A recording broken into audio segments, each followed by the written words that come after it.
Welcome back to the arena for the second AI Battles stream. Welcome everyone. Today we continue with the AI battles, partly from where we left off. Competitors still being here, willing, and we are also going to feature, if he doesn't duck out again, Chase versus Libertine, the battle that started, the rivalry that started these battles restarting this time. For now though, chat, we shall begin with a new battle. Everyone, post your fighters, and everyone else, add a positive reaction on the message in chat that has their fighter, and that will be a vote for it. Your fighter, when you post it, it should have the name, description, and image in your post. Just post that in live chat right now, and then everyone else, do some sort of positive reaction to vote on that fighter to play today. And then when we have two ready to go, we'll choose them and we'll get on with it. Now, I did have to make a few modifications today to get Novel AI to cooperate. I have about 100 text generations available, and then I'll go to using a VPN, but there may be one or two short pauses while I try and get around the paywall. Or, at some point, I might just decide to pay them. If today's stream is popular, then I may just pay them for the service because I'm actually using it. But I would want unlimited generations, ideally. And I don't just want 50. So, posts have been made. Chat, vote on the one that you like. Try to keep the reaction that you put on it to be the same as other people's reactions. I'm planning on doing not Libertine versus Chase right at the start. And I'm not going to do a continuation of the last game right from the start either. Last time we had two unfinished games. One of them, both of the players are here for, and the other one of them isn't. So we're going to continue the one that they're both here for, possibly second game. But first I want to do just a new game that's basic without it being based on any existing rivalries. So chat, put votes. I don't mind having Chase or Libertine in the first game, just not both. Looks like so far it's Kotrak's Corn Knight versus Chase's Orb Man. Chase, you've been... your character is black, Chase. Now, Chase, being a good and honest white man, wouldn't be concerned with sports accusation that he is black of any kind. Right? Right, Chase? Right? Alright, we'll give it another 10 seconds, and then we'll choose the two with the highest votes, which is currently Kotrak's Corn Man and Chase's Orb Black. Yes, boy, are you serious?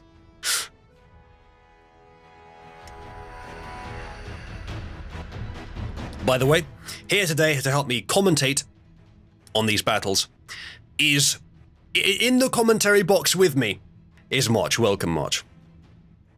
I'm helping. Now, all of March's commentary today will be in the Uru voice. I'm kidding, unless you pay me for it, Jen.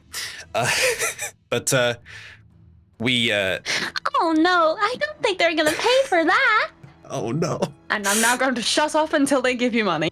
Name your price, as Nakabin. So chat, today, I'll lay out the rules while we choose fighters. Normal length stream, which means 3 hours minimum. If more than £100 in total is contributed across the entire stream, then we extend to 4 hours minimum. If £50 is given in total, then you get to see Boomercam for the entire stream. He's currently on my pillow, so excuse the lower resolution. I'll move the camera as necessary if he moves. That'll be there for the entire stream if we hit £50 minimum for the entire stream. Shall we say that if we hit £75 minimum for the entire stream across everyone, then Moch will do the Uwu voice for every message that's to do with the fight, shall we at least say that? Are you okay with that, Moch? Suppose. You don't have to. Then again, you also wouldn't have to, pitch in your half if we did it that way, as it were. I think that would be reasonable. Up to you, though. You can always say you don't want to do that, or you could just do for certain things. I am happy to do the Uwu voice for money. Fair enough. Chat. Sport, what the fuck is that? Sport, your submission came too late. Did you, by the way, Sport, did you read over the rules? Why is there a pencil in the corner as well, Sport? Just curious. It's his selfie. Ah, okay. Well, where's the Nazi swastika, though? All right, it's going to be Korak versus Chase. So, I will set things up. By the way, chat, this is not a requirement, but it's a recommendation. Make the image that you use for your fighter... that's weird. The image that you use for your fighter, make it square if you can.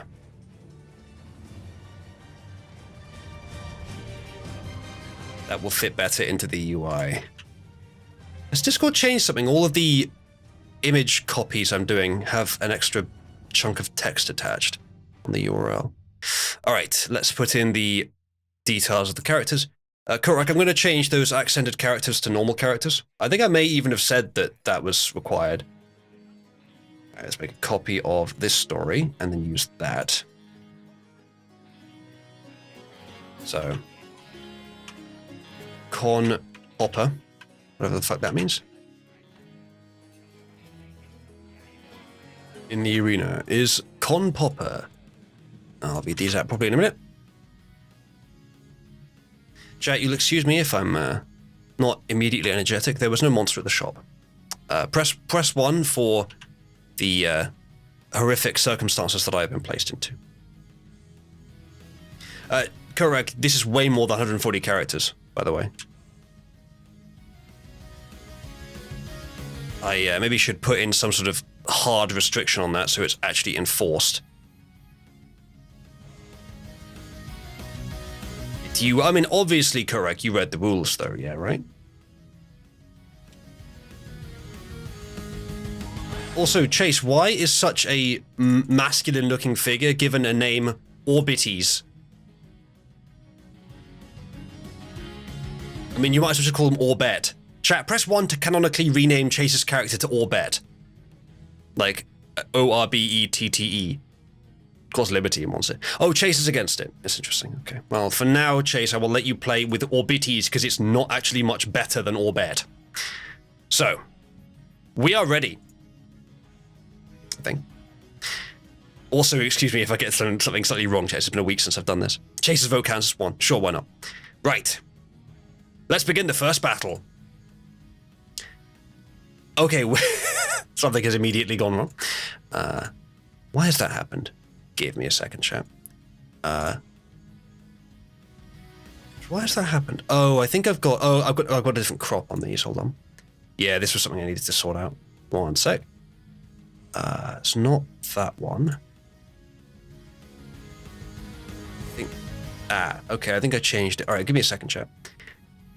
I'm gonna have to reveal this so I can fix it. Apologies for this, chat. Might take long to fix. Yeah, I think I see what's happened.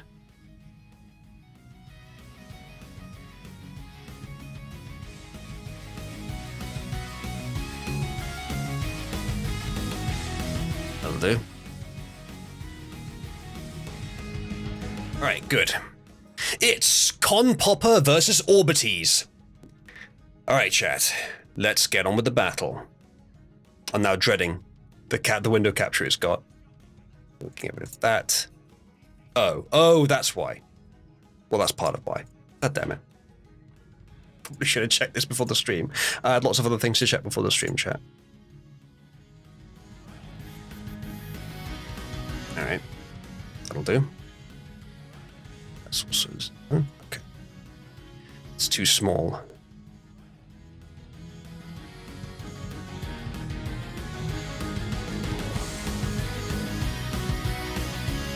That, or rather that for now. Okay, that's good enough. That's good enough. All right, onwards with the battle. Here it is. Oh, that's different as well. God damn it! Is anything gonna work properly today? Let's just do. Oh no, that's wrong as well. I changed a couple things. It's probably broken everything. If we just, it's the easiest way of doing this. move it, that. Nope. God damn it. This was all so perfect for the first stream. I think, did I just have a big chunk at the top where it's... Can't remember.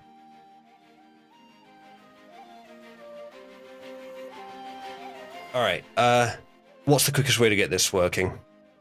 It's something like this, which is really ugly, but I'll fix it properly later. I don't know why that... Oh, hold on. Maybe it's this. That's a bit better. If we just move it down a little bit, that's acceptable for now. Okay, that might go off the bottom of the screen a bit, but that's good enough for now. Fuck, it's good enough for now. Right, ladies and gentlemen, apologies for the delay. We will now have the turn of whichever of our fighters is going first.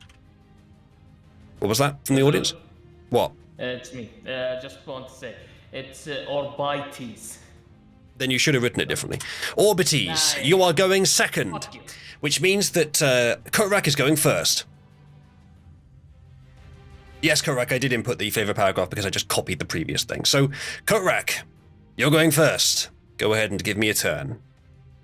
Maybe I'll try and fix this while you're giving me a turn while you're writing it. Apologies for this, chat. Probably should have checked it, but I assumed it would still be working since last time. I guess that was a mistake. How did I do this last time? Because the width is right.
Alright, Kotrak has taken a turn. I will fix this as we go along, chat. I have some ideas how we can do it. For now, it's fine there. Right. Korak's turn. Using the power of his alchemical mastery, Con Popper brings up a weird memory of an event that never happened to confound his foe, hoping to drive Orbites to suicide. Will do. Ancient texts record the truth, however, and Orbites calls upon the power of an early Indian king who thought he'd won a battle, but in fact lost. Orbites then defeats Con Popper by turning his fire back on himself, killing the powerful legendary man. What? No, no, we can't just have it. We can't just have it declare victory immediately. This is the same. This is the same config I used last time. It's really fucked this up.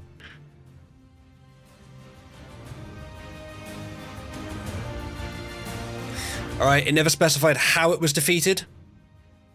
I'm going to delete this bit and we're going to give you another resume from there. The king saw a shadow, mistook it for his own shadow and fell on his sword, and so it goes for hours. However, the two soon find themselves sharing a stage, imprisoned by the Emperor's courtiers. What the fuck is it doing? Why is it totally changed the way it behaves? This is the same model with the same config, and it's got the memory in there. Why has it so changed how it's behaving?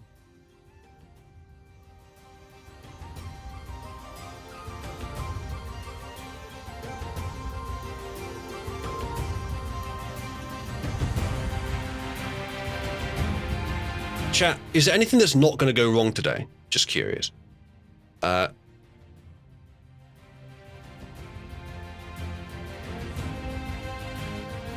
I'm going to try just deleting this and running this again. If his performance causes this to happen, it will end the battle. No, he won't. No, stop trying to end the battle, Novel AI. Why are you so determined to end the battle? But Orbites sees through this stunt. Not want to fall for such parlor games, Orbites instead offers the audience his rapport of historical memories, a confusing chronicle of bygone... Does it say anything about him being... No, it doesn't say anything about him knowing things about the past, about, like, historical memories, so why is it doing this? Whatever. Do one more. Bygone figures that compels the audience to share on his insanity. The result is not at first apparent, but slowly each member of the audience forgets more and more about the battle and the city around them. Good enough. Chase, your turn. Give me an idea of what your character's going to do next.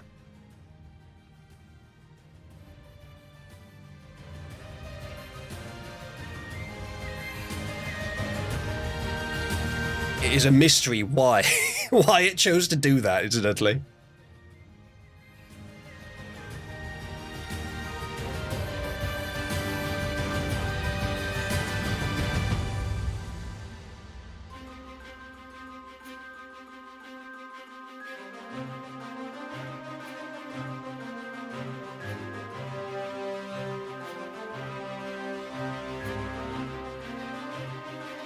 Alright, Chase, just ping me when you've got your turn.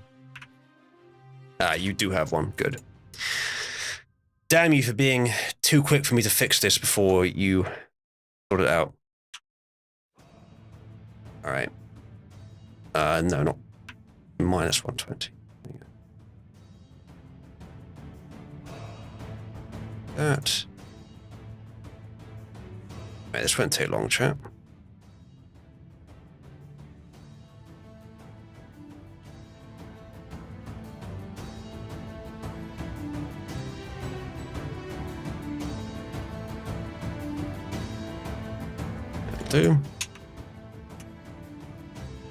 Alright, no, that's too far. It's okay, I can make the images bigger. There we go. I've hidden the UI from you guys, but kept everything else where it is. Okay, that's fine. That's fine. Right, Chase is taking a turn. Orbites raises his orbs and bids the audience to assail Con, making him look like an ancient enemy of the people. This making him look like is describing the outcome of the turn, not the what you're trying to do. So we need to modify that slightly to not to imply that you succeeded at it.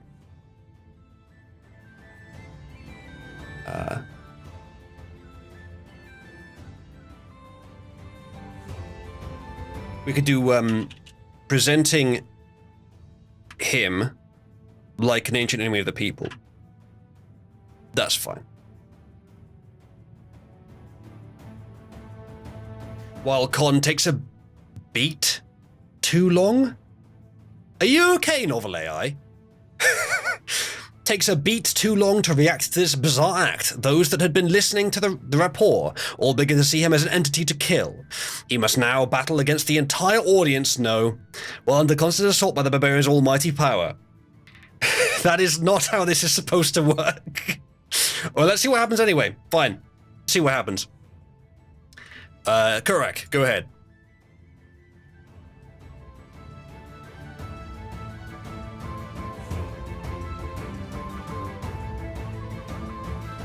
This has been a total mess. You know what's even worse is that the AI battle names overlay is still going to be wrong.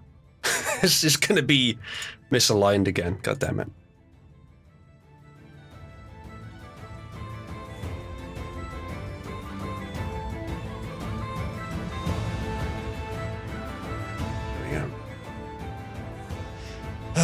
All right. Gorak is taking his turn. Sorry for all the issues today, chat. Hopefully we're about done with them now.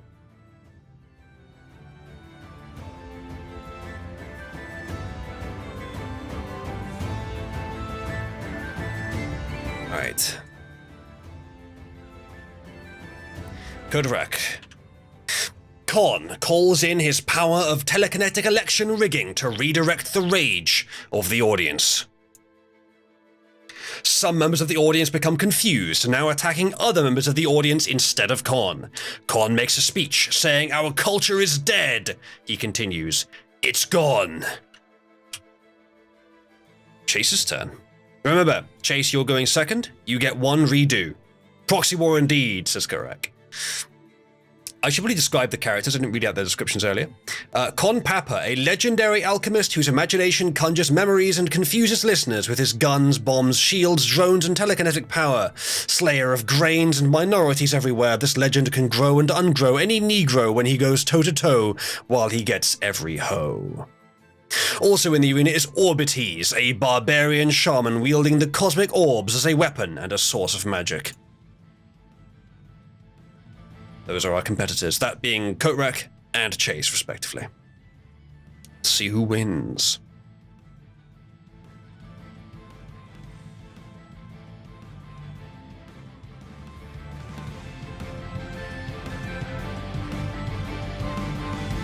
It's better.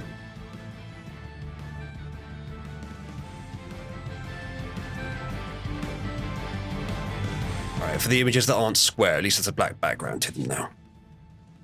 That's better. And we could even make these a little larger.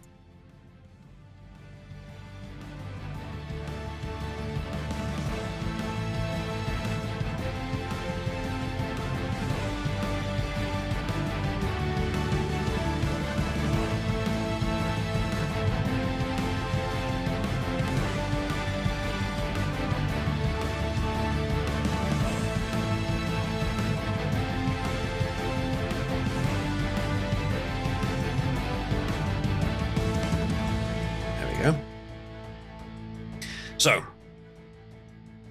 Orbites grins, then uses his ancient magic to empower himself and rush Con.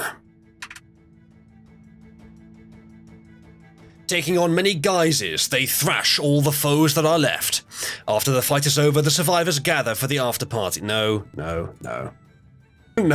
the fight is not over yet. Orbites reveals his form as a twisted clown, and then attacks, while shielded by the knowledge of just what they're up against. Con makes a stand. They fight. That's too unclear. There you go, Chase. You're now a clown. Chat, press 1 if Chase now has the form in this battle that we see him as in real life. Korak, Chase is asking for his one redo. Fine by me. Fight continues. A random audience member shrugs and walks off. Some audience members begin to think they have missed some prior event. Chase, are you happy with this redo? No, we're not having it just declare victor for no reason. I'm gonna redo that myself. That's silly. Orbites rushes and Con barely manages to dodge. Orbites performs the mighty big blue balls move. Which kind of makes sense for your theme. Rushing Con and throwing his orb into the air, launching himself into the air where he tumbles down and claps his hands together to clap Con's N. Noggin. Con uses his gun, shooting Orbites twice in the groin, inflicting more damage than Orbites balls can take. Orbites performs the giant leap and rushes from the sky while Con braces himself to take the blow. There you go. Con, are you ready for the blow? Are you ready for Chase to blow you?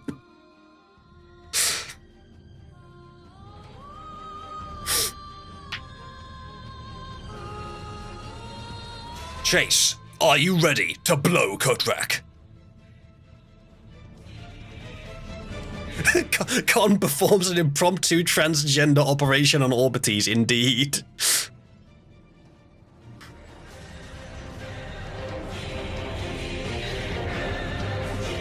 Finally, it's actually looking more like a fight. Like a real fight, not just some pontification the AI thinks is appropriate. I did put in the right memory. I don't know why it was messing around so much at the beginning. Maybe Korak's description was too long. 140 characters, remember?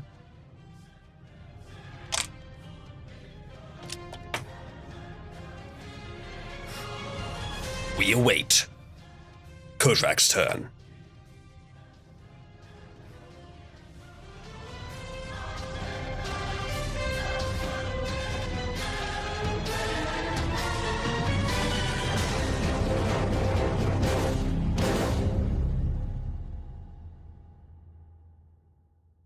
anything could happen, chat.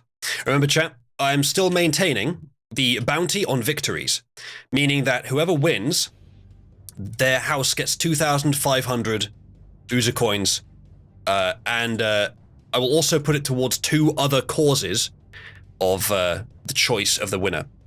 Sport, you are a little tiny bit late for submitting new AI characters right now. However, at the beginning of the next round, there will be another opportunity for people to submit characters. You should wait until that. Con takes advantage of the ball ache Orbites is suffering in order to remind Orbites that he will never have children to induce suppression. Depression, sorry. Con, in an act of desperation, conjures a weird memory to distract Orbites and cause him to become depressed. Thanks, he just said that, yes. Unfortunately, his alchemical mastery results in something weirder happening. Go on, tell us. What the fuck? Foe and facts are bats. Bats fly in and attack the audience, who flee. Orbites rushes forward, only to be assailed by an enraged mob. Fine, I don't know why it's writing poetry. I guess because Kotrag was writing poetry in his description, it's now writing poetry. With, like, rhyming bits. So, fine, whatever. Yes, you're Batman now, Con.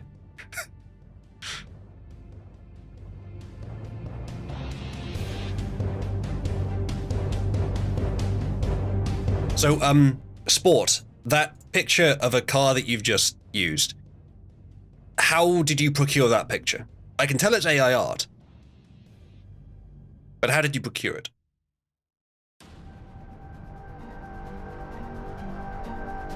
Wait, Kotrag. Okay, so the second part of your description was not supposed to be included, but you did include it. Was the second part just flavor? I recommend that you label... Okay, well, I didn't see it.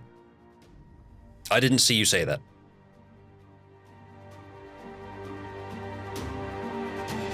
That might be why it's having trouble, because that was written very strangely. I'm going to remove it at this point. Alright. Sport, my dude, I have told you several times now, and directly, vocally, so it was impossible to miss.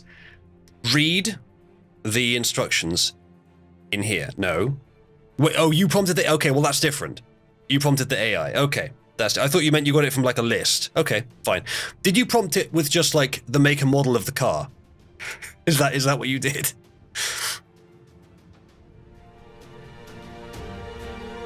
Okay. Well, also, you did still break a rule, Sport. You did still go outside of what's required. We now await Chase's turn.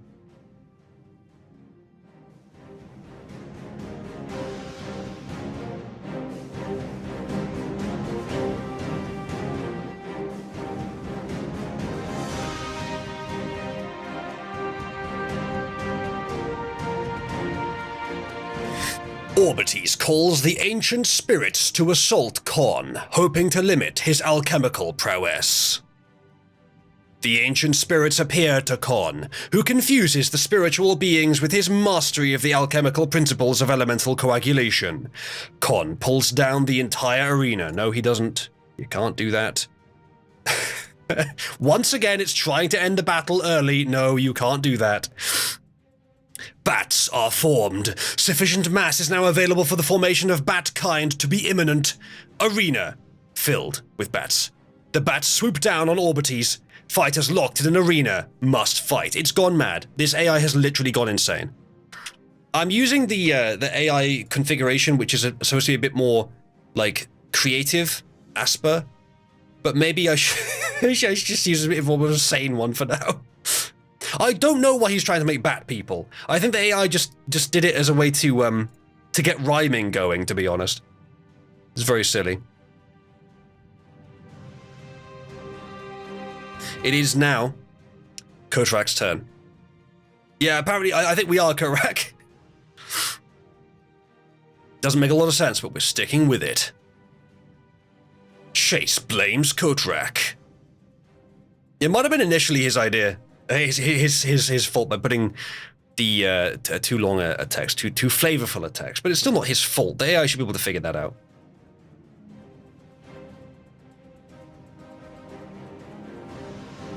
All right, chat. We await Kotrak's turn.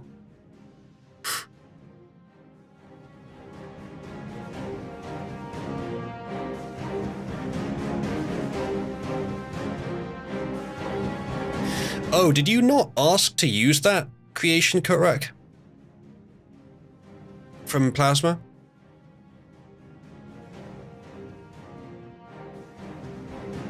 That's not right. Kotrak broke the rules as well.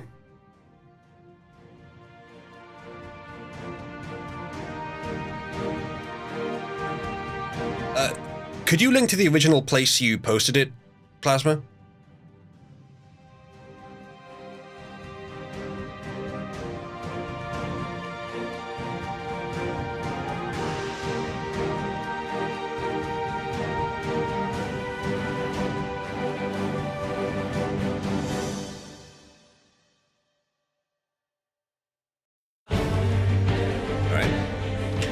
Correct. Does the following. Khan prepares himself in a defensive stance.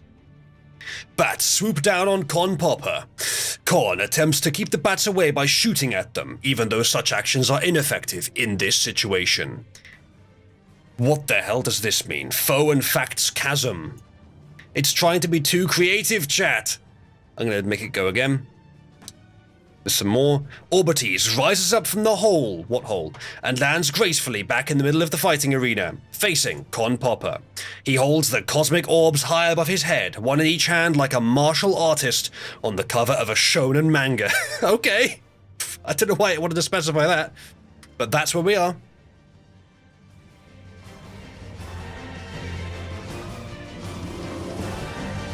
Correct. Suggesting the prompt wouldn't be the same as writing the prompt and generating the art. If all you did was suggest a prompt, that wouldn't be enough. He has said that you can use it for now, but do be more careful in future.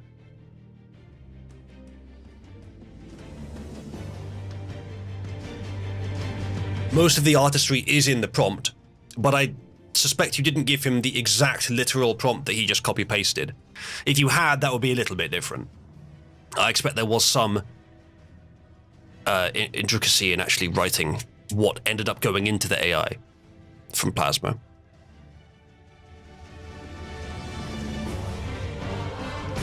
We could have an agreement where people can suggest ideas, and if they do, then they have the ability to use the result of that idea.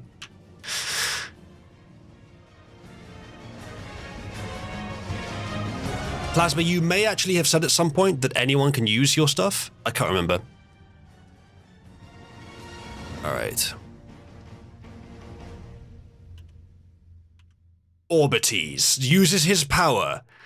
What? Uses his orbs to power up an attack called 1,000 Orbs of Doom. Luckily, the attack is slowed by the barrier. Know what barrier we're talking about there? This defensive strategy buys Khan enough time to cast a defense magic from his repertoire. Orbites unleashes his infamous trademark move 1,000 Orbs of Doom, but is unfortunately negated by a localized deflection field developed with a budget of $1.4 million to aid the army fighting the Great Wizard in battle. What? Orbites grins evilly, clearly up to no good. Orbites chuckles evilly. Yeah, we're going to do that and that. Leaving Orbites exposed for a brief moment to Khan's assault, which follows a split second later. Khan takes advantage of Orbites' mistake to follow through with his attack combo. The moves that follow are unblockable and uninterruptible, further giving Khan an advantage. Apparently. Let's see if the AI remembers that on its next turn. It's your turn, Chase. So you powered up your powerful attack, but it was defended by the defensive stance that Khan had taken up. Me is clearly up to no good, but didn't feel like it was worth keeping him. Correct. Are you going to take advantage of this momentary open opening in his defensive field. Or whatever he has. A corn pop collection.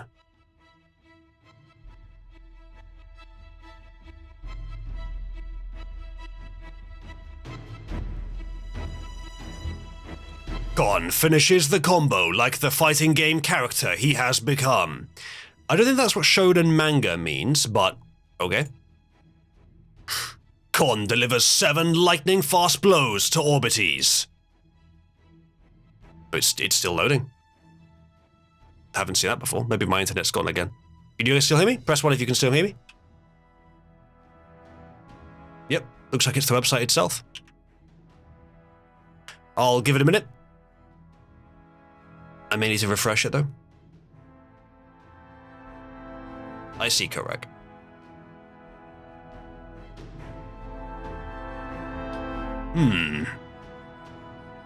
It may be that the page itself has gone down. Yeah. Error, I'm unable to reach novel AI servers. I wonder if I've been fucking banned or something. Let's reload the page. Feds have got to you for not paying for the AI prompt service. Yeah, maybe. All right, we're back in. Let's see what happens if I click send again. Okay, it's working. Orbites topples to the ground, his face a mess. The champion finds himself defenseless, laid out on the ground. This match was surprisingly one-sided. No, I don't need your commentary, that's my job. He is laid out on the ground, defenseless. Orbites, that is. What will he do now? It's your turn, Orbites.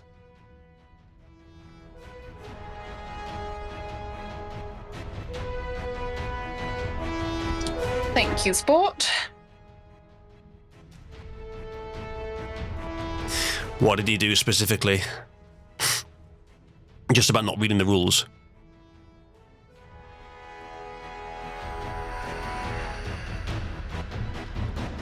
What was the GIF?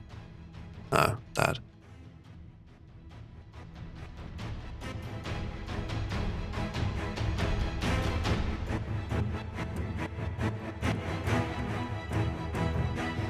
So I like how Sport's first thought when a male is on the ground defenseless is engage in sex with him.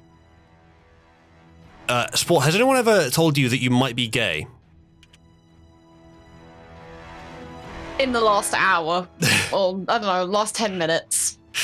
Other than your role, of course. By the way, Sport, if there was any chance of you shedding that role, it is now gone. Orbites rises and uses the ancient wisdom of the cosmic orbs to absorb the health of Con and give it to himself. Sorry, Chase. That is far too directed.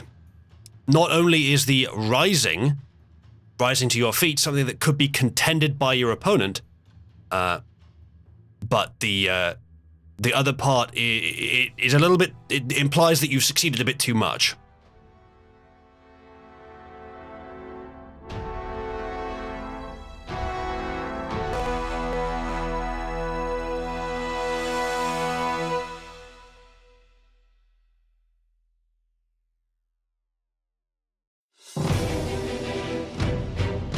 Alright, Chase, that works.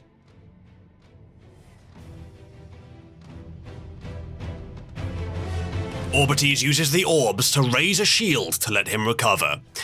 I'll allow that, it doesn't necessarily say that you succeed. Orbites gains from 1 to 5 seconds time to think. Korn uses his favorite artillery cannon, Guntron, to cast an Eldritch Blast Wave, obliterating the shield completely. Holy shit. You didn't even know you had that ability, did you, Korak? Well, it's your turn, Korak. What will you do?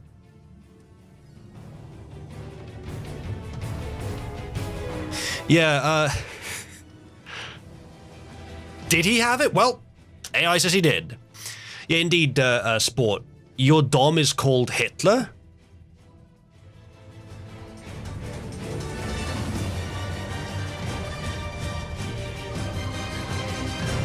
Rigged, says Chase. Remember, Chase, it says in the rules, characters can use any abilities that are on theme. Not sure if this is on theme, really, but the AI says it happened, so maybe it's something that was in the arena that we didn't know about, but the AI did.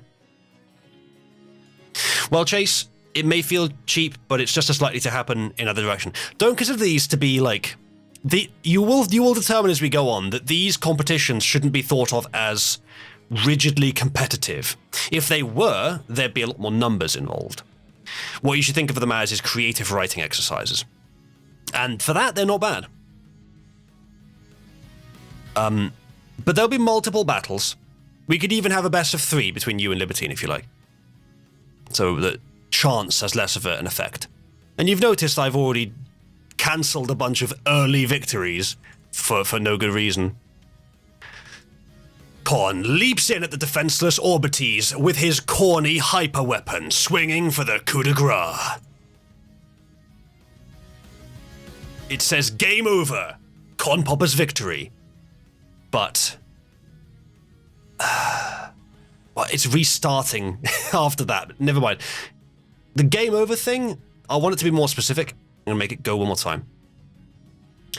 Korn swings at Orbites. Orbites dodges with unnatural speed. Orbites performs a tricky jump that would normally be difficult to complete without practice. Orbites uses his natural athletic skills to perform a maneuver known as the Ninja Walk. This requires the wearer to leap on their toes in a controlled fall, catching them when they can no longer control their movement. What? Flying objects have impact velocity much greater than falling objects of comparable size. What? Well, he dodged it. I'm gonna cancel apparent victories when the victory is not specific. Now that, I almost didn't cancel that because there had been things specified, but it did sound like the AI just trying to end the battle too soon. If it had said, like, the hit connects and knocks out Orbites and then game over, I probably would have gone with it.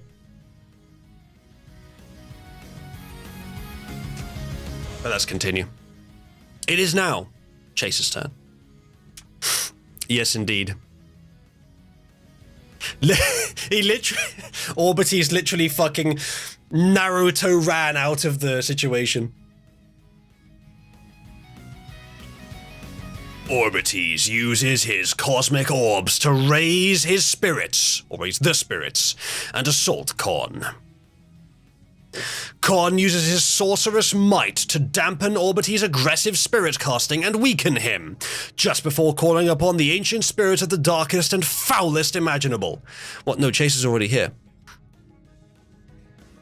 Dark clouds form above the fighters, barely escaping Korn's attempt to raise the ancient, unholy spirit of Chow Moloch the Death Lord.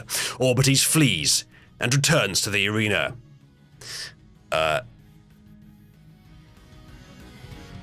He's already in the arena. I'm not going to say flees. I'm going to change this to falls back. And then it is Korn's turn. I know, Chase, I know. Don't assume that it's going to be fair with you or reasonable. Like, again, it's a creative writing exercise. It's not suited, really. It's not designed for what we're using it for. I think strategies may emerge of how to work with the AI to generate what you wanted to generate. It is bizarre. Next time I will do a more like controlled config, because there are multiple configurations you can use.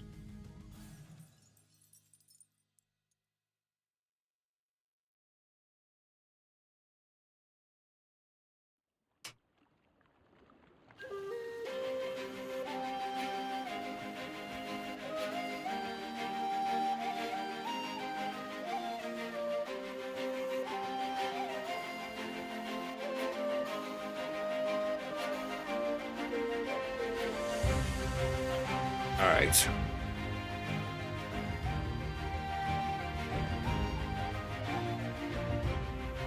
Pressing the advantage, Korn tells Orbites a lie that implies it's a good idea to stand still and take the final blow. as Con's hand, now turning the hue of pale death, descends down upon Orbites, who kneels in shock at the trick he has fallen for. Time suddenly begins to dilate. Just like sports boyfriend. No, Orbites blinks once, twice, thrice.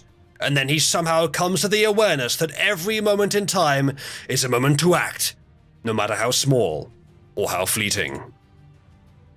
There's an eternity where there should have only been a split second, so that as Con's final blow passes through the place Orbites had been frozen to, Orbites only needs to move his mouth up from the O shape it had fallen into to intercept Con's falling blow. He ate the attack, literally! An hour passes by in which Con stops moving, his limbs and mind fumbling and weak, as he sees Orbites catch his fatal attack, stopping his arm dead and leaving him immobile. Orbites looks up at Con, releasing the suspended limb, his gaze never faltering, as he speaks his words. The ancient warrior knows his wisdom will be heeded. A warrior, Orbites says, in each day's time should have their own life, death, pain, and glory. Thus, to be a worthy enemy is to know when to give of oneself willingly, to suffer greatly, for the greater glory of fighting on. Orbites ducks beneath a hammer fist swing from Con's dominant hand. Con has attempted to hit Orbites several times now, and every attempt so far has been dodged. At this moment, Con is about to fall for a feint that will allow Orbites to execute a deadly counterattack. Should we give it a turn there, chat, or should we keep going? It's been really good for like 3 generations in a row. Orbites fights with honor. Orbites' honor is his life. An assault follows. Con lunges at Orbites, attempting to push him out of the ring. Orbites dives to avoid being pushed into the wall, instead ending up in the corner. We'll go from there. It is now Orbites' turn. Almost honor, says Libertine. Well, Moch, I think the idea is that his conception of time slowed so much that it seemed like an hour was passing as this swing was heading towards him, and then he caught it in his mouth.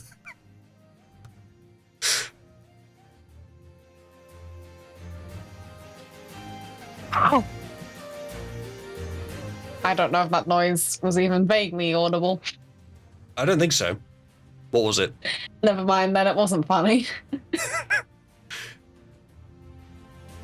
Well, I believe you, but does the AI believe you?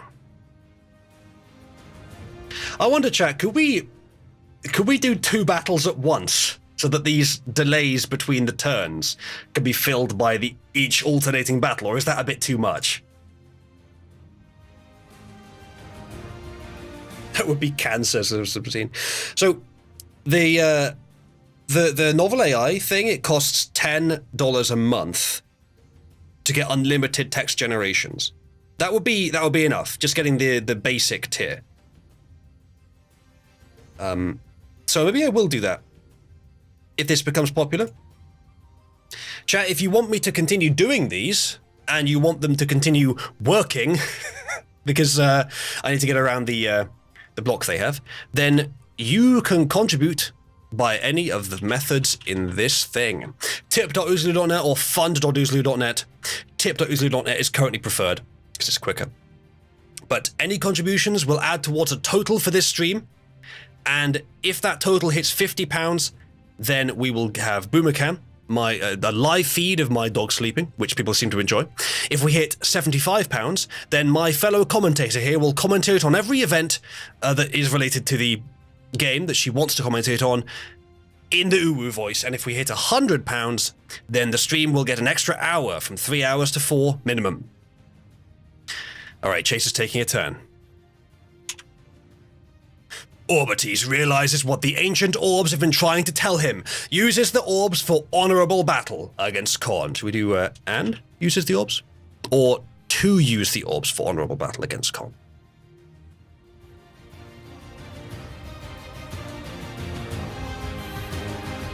Alright, good.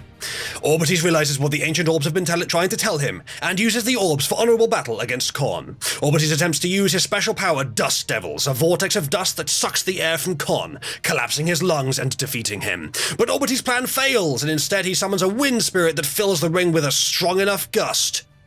To do what? That he can see its movement. Then it is a direct attack from Orbites on Kon. Fighters are required to win the game, but no. Let's go one more from there. Orbites lands a furious sword slam, doesn't have a sword, shattering Kon's arm. Kon registers the attack and suffers a total arm loss. Total arm death. Orbites finds an opening and seizes the chance to unleash his quickest attack combination, swinging twice in quick succession at Kon. Let's have a Kon turn. Kotrak, your turn. Total arm deregistration.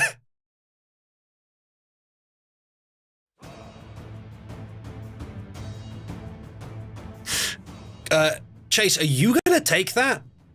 Kotrak has just said that your last turn sounded like a shitty AI writing. Are you gonna take that, man? Good night, Sport. You've been absolutely wild today. You've been, shall we say, a bit of a mess. But thank you for your submission. In just a few minutes here, we'll need it. Ah, Chase. Chase says one doesn't react at every dog barking. Got him. I believe you, Sport.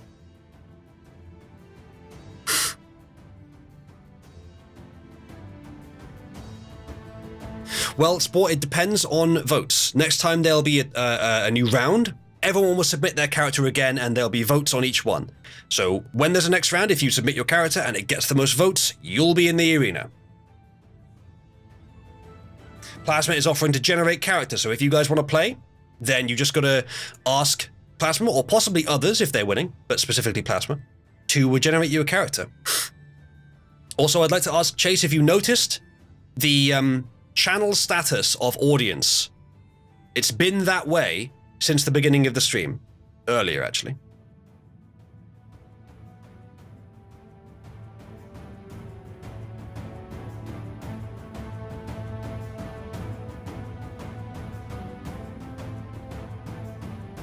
Is there a way to just copy text? Yes. Good. That's easier.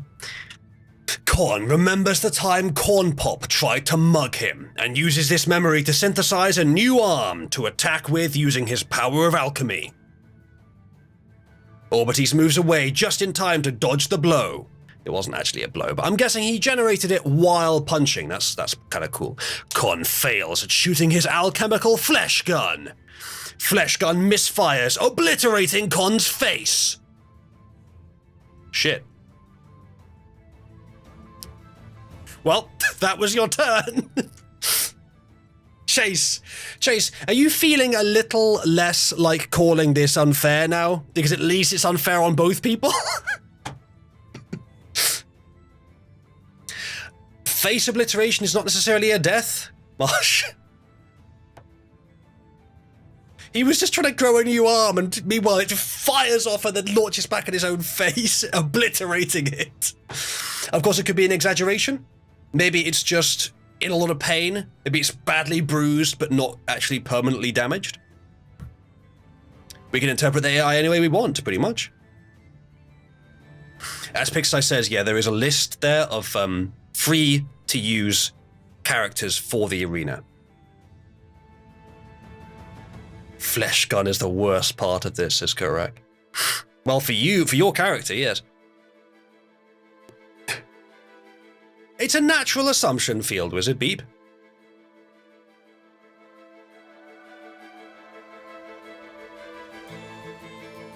Ooh, thank you, Nakavine. Nakavine says, buy the thingy. That is technically enough to buy the thingy, it's true. I appreciate it. Maybe I will actually buy it later. Chase says, well, since you've requested it, I'm much more likely to. Orbites uses his cosmic orbs to heal Kon, because he wants an honorable battle, and not a mockery of one. Let's see if being nice pays off. Flesh gun regenerates Con's face. Con shoots Orbites twice in the face with flesh gun. Failed shots are fatal in a quarter of cases. Fortunately for Orbites, it seems like only one of them takes. Okay, so rather than being polite about the fact you've just given him back his flesh gun, not his arm apparently, he shoots you. And one of them hits you. And those that miss are fatal in a quarter of cases, somehow. I'm not going to try and figure it out. The AI knows clearly better than I do. Nakavine, it will have been actually exactly 5 minutes ago. My bot checks subscribe star every 5 minutes during a stream, and it checks stream elements. I think it's about as often on stream elements, actually. It might be even 1 minute. I can make it faster. I just don't want to piss off subscribe star. I don't want to request it too often. I can try making it faster, though. I'll look into that after this stream. It will appear faster if you go through stream elements, though, which reflects the fact that it also arrives with me faster if you can do it through stream elements, so I do slightly prefer that method. It is, it is your turn. I'll do one more continue, actually, see what it means by that. Forcible coagulation of blood results in the bleeding turning into two thick cables that clamp down on Con's gun arm, preventing it from firing further. Orbites gets back up with his orbs. He wasn't still down, though. Not sure what's going on with the blood, but it is your turn, Karak.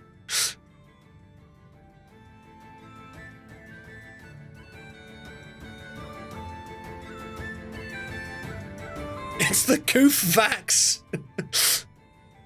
Was Con vaxxed? It's a champion in the arena who uses the blood clots to his advantage. He uses the blood clots to, like, strengthen himself, like the nano machines.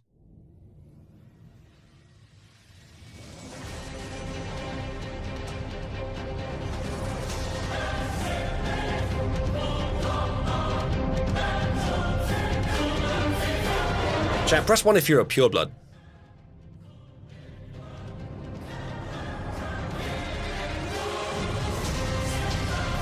I too am pure-blooded. Orbites is up, AI. Then he gets more up! Right. Con discards the flesh gun to synthesize it with bone marrow to create the new and improved flesh and bone gun. The bone gun deals massive damage to Orbites. Orbites lands a glassing blow with the ancient orbs. Orbites feels his chest explode, the heart exploding against the chest, causing a massive gaping cavity in his chest. How? How, game? How? Let's let it continue once. See if that's enough to finish him off. Orbites channels the power of his ancient orbs to regenerate his fist and heal his soul. After briefly pulling himself together with his orbs, Orbites launches a fierce assault of 5 punches against Con. Each one is brutal and very fast. After the assault, Orbites taunts Con, saying, "You just don't have what it takes to fight me, do you? You and I both know that you are not a fighter. A wimp would never have made it this far. You must be a fool to have the gall to challenge me." Orbites attacks again. Con's right arm explodes in a mess of gore. He is now armless. Your turn, Con. No, sorry, your turn, Orbites. My mistake. The arm explodes again, yes.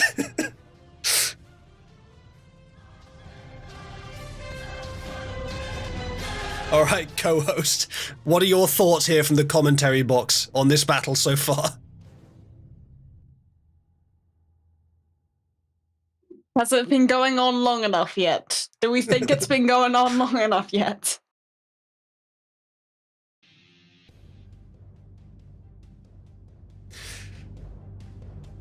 Well, I have cancelled Also, a few. Go on. Weaker fighting talk than what is just happening in live chat being generated by the AI right now. True. Yes, correct. He healed himself after his heart exploded. Don't ask me how, but the AI says it happened, so it did. It's a good thing that AI remembers that everything can be exploded twice.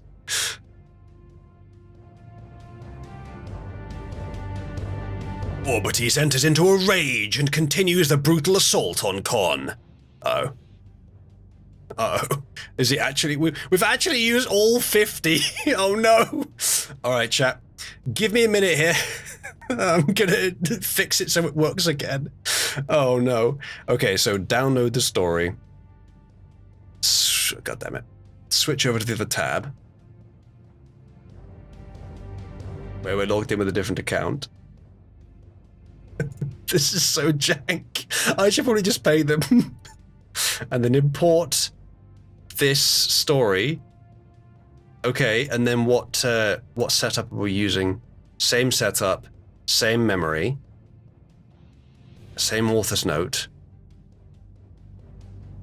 Everything's the same, but we have 50 generations remaining. Let's see if this works. Let's see if I've successfully tricked them. It works! Orbites then unleashes a lethal assault with his cosmic orbs. Orbites is too busy using the cosmic orbs on Con. Orbites doesn't seem like he's anywhere near his limit yet.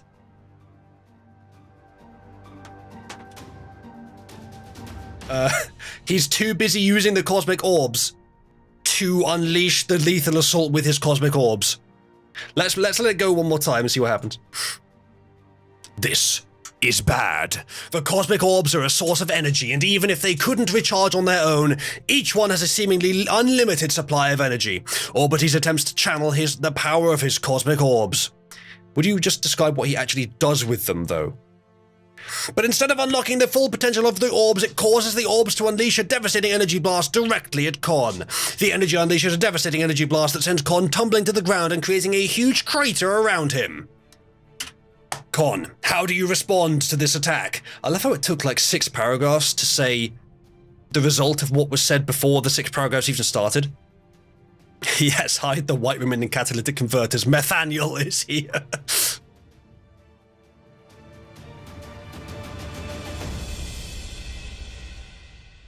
Alright, chat.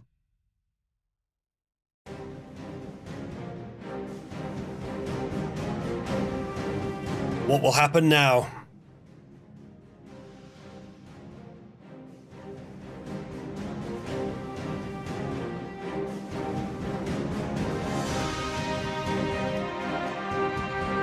Correct turn. I can't believe this is still working, to be honest.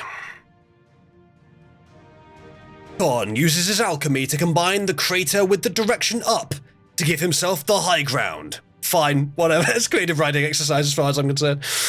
Orbites, frustrated by the energy blast having knocked him off his game, rushes to fight Con, launching a 3-part strike at him with the orbs, then swiping the orbs to launch Con up higher.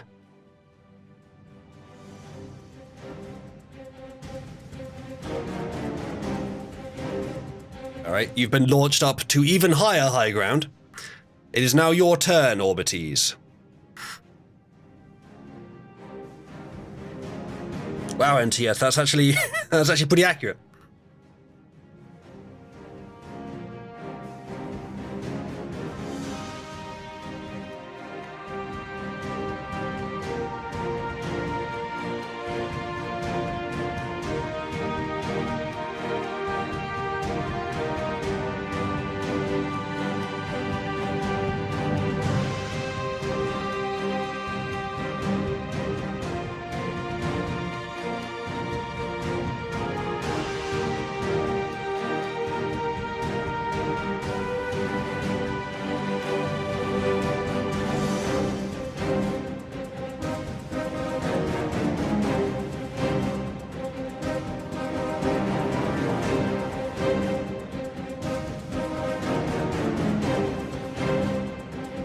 The problem with using novel AI, with like paying for novel AI, is that I don't know if it's the best one. I'm just using it because I did last time. That first stream a week ago was more of a test stream, and I should have done more to prepare for this one, to be honest. I didn't have time today, but I will do it for next time. Okay. Orbites brings about the might of the cosmic orbs in a beam attack against Con. Orbities unleashes a powerful magic attack upon Con, knocking him off his feet. The orbs charge, and Orbities uses them to power up his mighty beam. Why is it telling us over and over again what he's doing? As Con falls into the flaming beam of cosmic energy, his face is slagged off. I think it means sloughed off, I don't know. And his torso chars. But Con Popper is already dead. The cosmic orbs react by sending an additional solar flare, which disintegrates most of the arena. And it is in the aftermath that we see Orbities the warrior, leaning against the concrete rubble, which used to be a building, and wiping sweat from his brow before collapsing. Orbities is exhausted, but content. As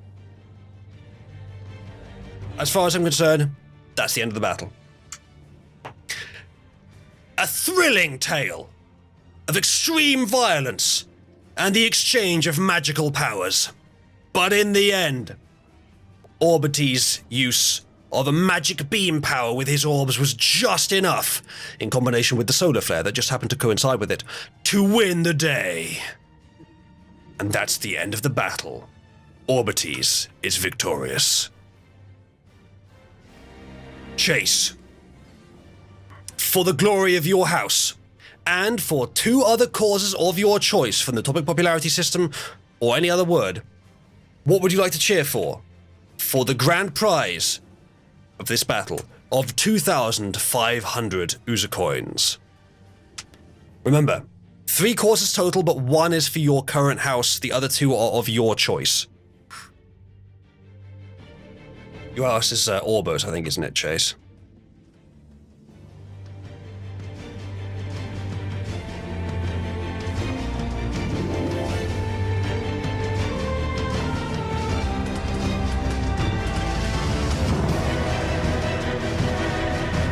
Chase, which other causes will you choose?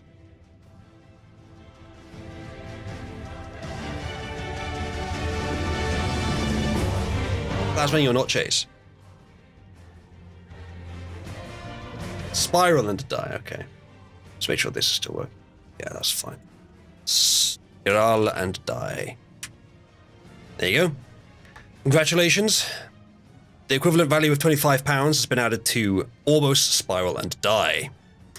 A victory prompt? What do you mean by that, Chase? I tell you what, Chase, in return for your victory, I will let you rename your character.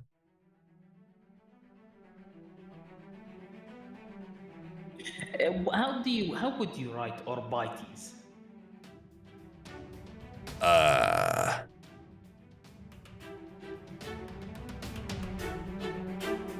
Not sure. That is an awkward one to write. Maybe something like what Plasma just wrote. That would be Orbites, correct? Not Orbites.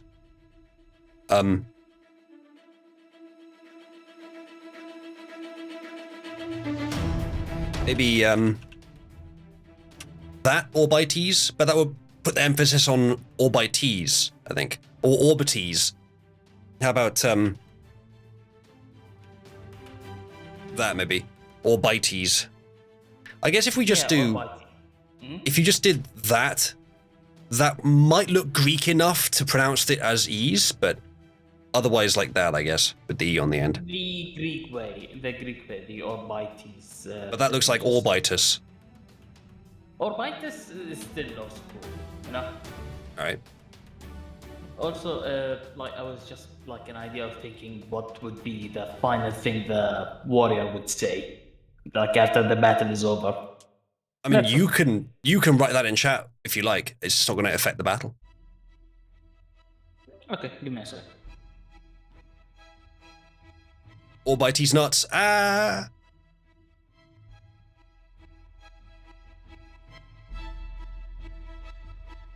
All right. So, that was the Battle of Compopper versus Orbites. We will now return to the waiting screen and chat.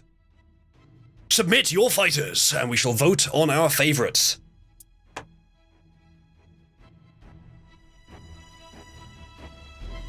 That's just Morgan Freeman.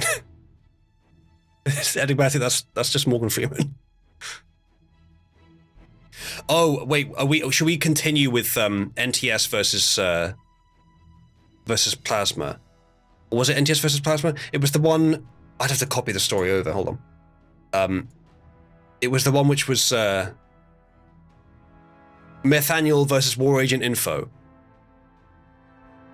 Let's continue with that battle. I'll copy it over to the other account.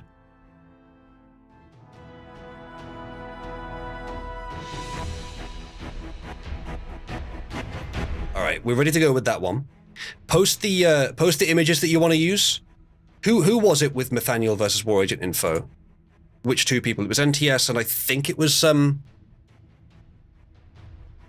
was quite good, 8-bit. 8-bit, you could just use the one I gave you for the profile picture.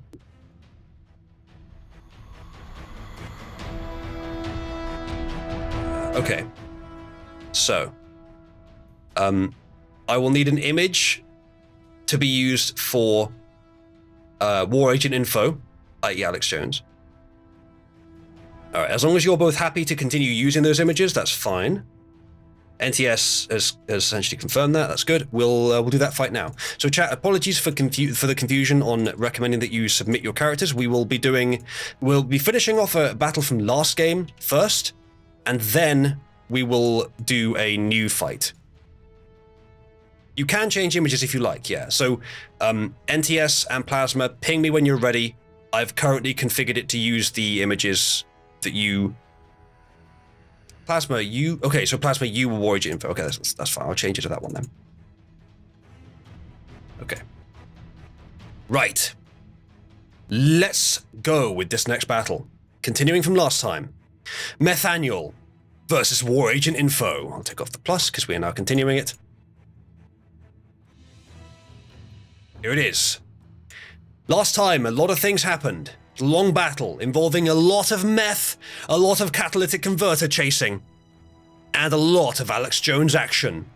For now, it is Methaniel's turn.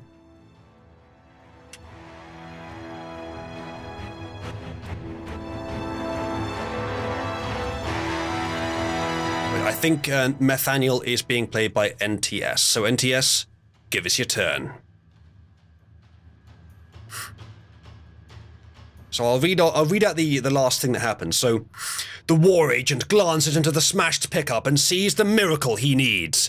He attaches a plasma grenade to a catalytic converter and rolls it over to Methaniel's feet. Methaniel fades back into shadow form and tries to disarm the explosives, but trips in his shadowy body, sending it towards War Agent's feet. At the same moment that the wizard takes a tumble, there is a sudden chain reaction where all the catalytic converters explode, setting off the grenades and creating a fantastic flash of light in the small town, and smoke billows out into the streets and rings of the arena seats. For a moment, all is dark, and the silence of the empty arena stands contrast with the blast of fire that happened moments ago. Nearby, the camera and mic are melted, and all recordings have been destroyed. For a long moment, there is just silence in the town. A huge dust cloud from the explosion continues to slowly swell away from the town, and once again, sunlight enters the arena. In the middle of the ruined town, a figure covered in sand and dust from the attack emerges. Slowly, the figure dusts itself off and the sun highlights her grey-skinned features. From the side of the arena, a figure also appears. It turns out both combatants survive and lay nearly side by side. Both, as luck would have it, land on intact and functional guns. Ignore the grey-skinned elf. I don't know what's going on there. Maybe she'll be included, but maybe not. It is your turn, NTS.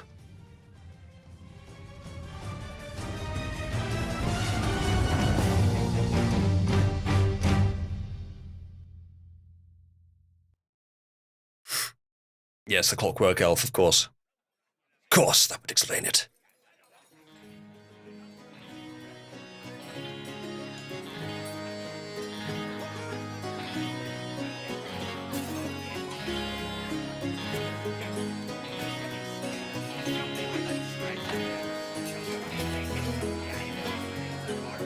Well, you both had each other quite a few times, correct?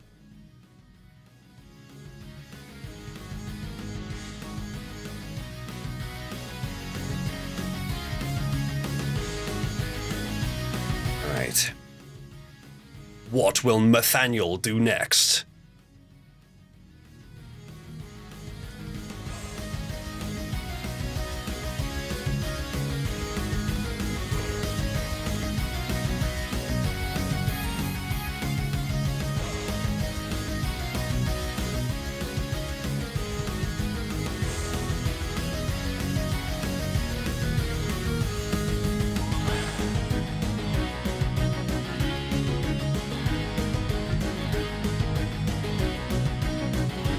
Anything could happen now.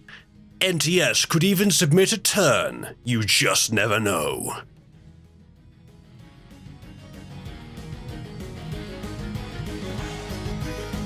Maybe we could have, like, tag team battles. Where there's 2 people on each team. And we need to organize, like... Because that would mean that more people could submit turns. We could have 1 fighter on each team, but 2 controllers per fighter. And they'd have to, like, organize themselves properly. And whichever one submits a turn first from each respective pair, that's the turn that gets used. Which means that there's competition to take a turn quickly before the other person, but they also have to cooperate because they're both trying to win. We could try that.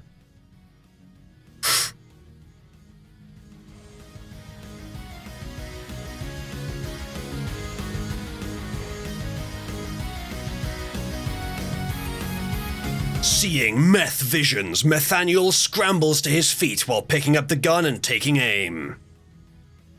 War Agent grabs a submachine gun and aims while trying to wipe the dust out of his eyes. Nathaniel aims and fires, clearing his vision, and drops some meth bumps. I love how the AI knows that's a real term.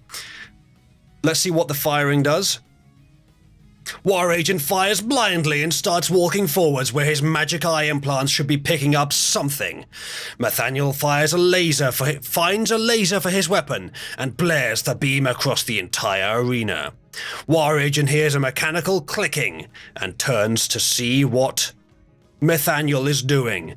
Nathaniel runs to get a grip on his opponent's back. War Agent fights the grass for a moment, but the dust from the explosions stung his eyes. War Agent, it's your turn. It appears that there is a meth addict on your back.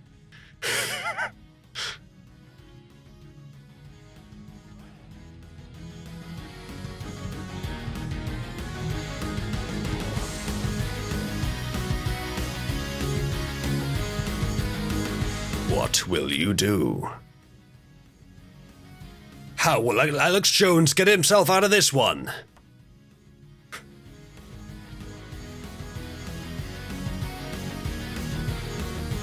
And how much meth will he need to borrow from Nathaniel to get it done?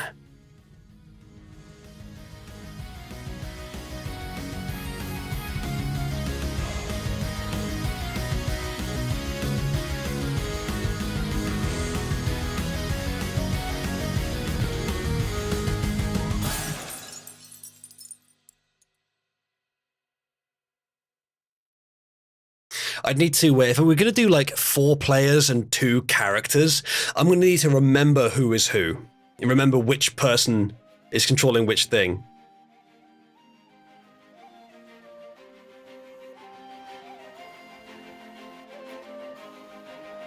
Well, Chase, the battle between you and Libertine is fast approaching. You will need to draw together some sort of beef with him.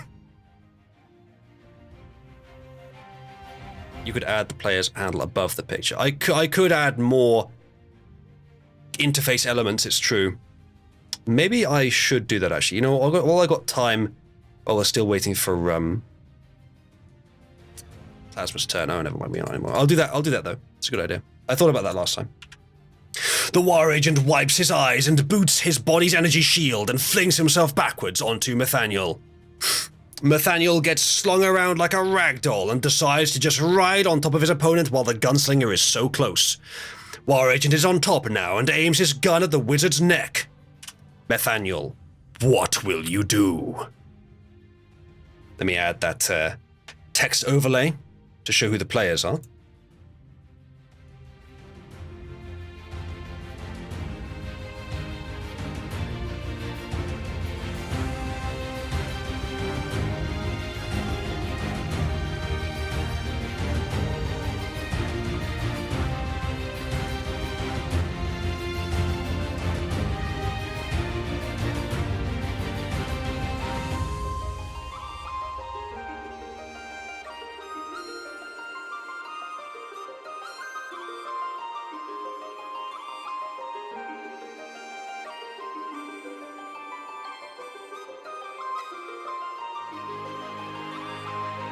So, put it in the right place.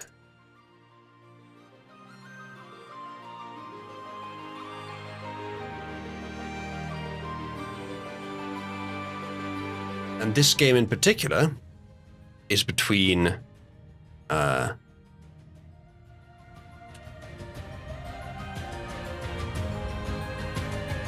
TS versus Plasma. If we show that, okay, that works, but I want it to be a little bit smaller than that.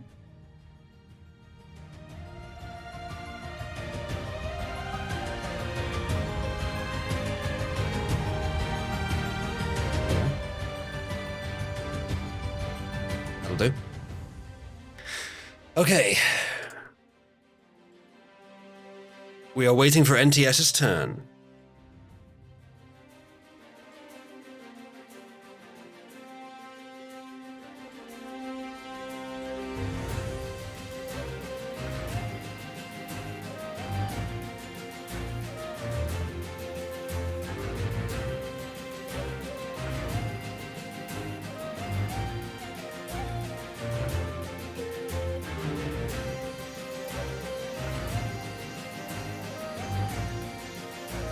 Should unite to hunt the elf, says Chase.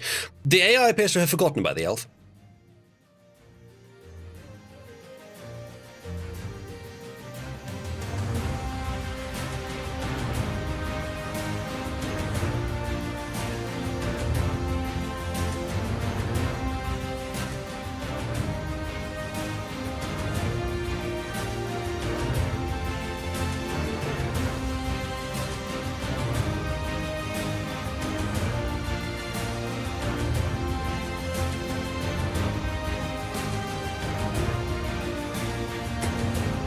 Feeling his high fade, Nathaniel tries to disassemble his opponent's gun before War Agent fires. War Agent backs up as his shield slowly fades. War Agent kicks Nathaniel in the groin. With a desperate gambit, Nathaniel aims at his opponent and, with a cry of victory, fires. The War Agent disappears. But is he dead? In a bang of smoke and dust, for a few moments, Nathaniel thinks he won, only to look at his feet and find his opponent having teleported near his feet. Fucking Jack. With a growl of rage, the War Agent, barely conscious, fires his shotgun. Nathaniel, his spirit broken, stays the bullet and unmake it before it ever touched him. The shot, however, makes a new hole in the sand to fall down into. The War Agent, exhausted, reloads as they begin to plummet. Nathaniel flings aside the obstacle and fires upon his final enemy. Twin lasers beam from the dust, blasting a perfect square into the ceiling. Sand and rocks pummel the War Agent with full force. With one last burst of speed, War Agent flies skywards and snags the edge. One last spell, Nathaniel sends it hurtling out. The great blue orb that Nathaniel called forth from below the earth came to the ground again, smashing through the weakened floor to spin like a Draconaqueen around the outside of the room, leveling its hungry eye on its summoner and the War Agent. There is now a new element at play, an aggressive magic orb that's hunting everything in the arena. It is now the War Agent's turn. Plasma, take your turn. Wow! Chase with the beef! Absolutely cooking over there. He says to Libertine, one shouldn't abandon his principles. Unlike how your dad abandoned you. Wow. Yeah, Chase, Orbos is not the Nig House. Not represented by a black man. Albeit a black man who looks like he, is not fatherless, nor intends to become nor intends to sire fatherless men. Or whatever. Damn it, Orbites. Get your orbs out of the arena when it isn't your fight.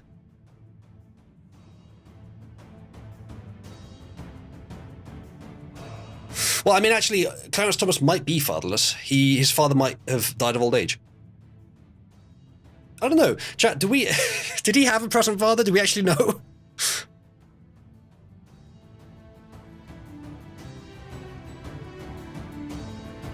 I'm going to switch to this overlay and get the other piece of text in place.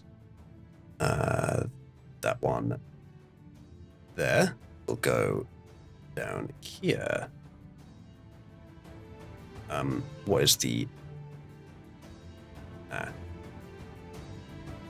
fine. Let's do this, and then this, and then this. Love. That is good enough. The width of this one, 1460, and the width of this one. That's odd. Whatever, it's good enough.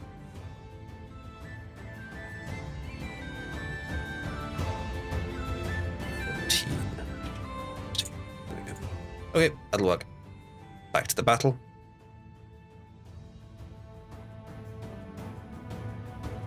What do you mean, no, he didn't, Matthias? Oh, he didn't have a present father, I see. Interesting. Right. The war agent takes advantage of this distraction and instantly fires at Nathaniel. The shot hit Nathaniel, who didn't bother taking cover, and he falls with the sand and stone, clutching his wounds.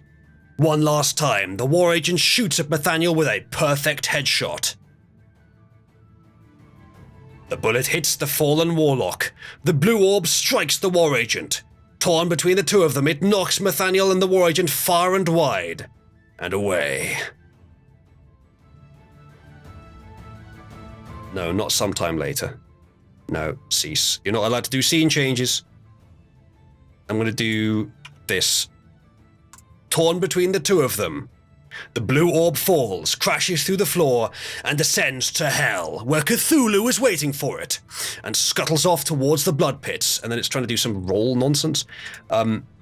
Crashes through the floor, comma, let's keep it on track, and shatters before exploding into a magic mushroom cloud, utterly destroying the building, the arena, the grandstands. No, everything and everyone in the place for miles and miles for days and days. Once again, keep it on track, you're not allowed to destroy the arena. And damaging war agent's fighting chances for the next round. Now he finds himself without an opponent, and the fight over. The remaining sands drift downwards in a cascade of falling grains, the slow movement of them a contrast with the enormous devastation outside the collapsed building. War agent, finally, has won.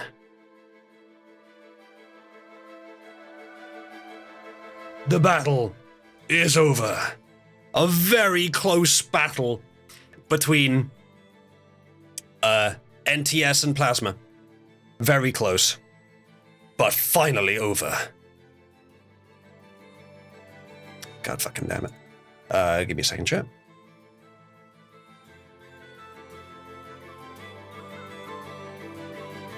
Oh, I fucking hate this text editor sometimes.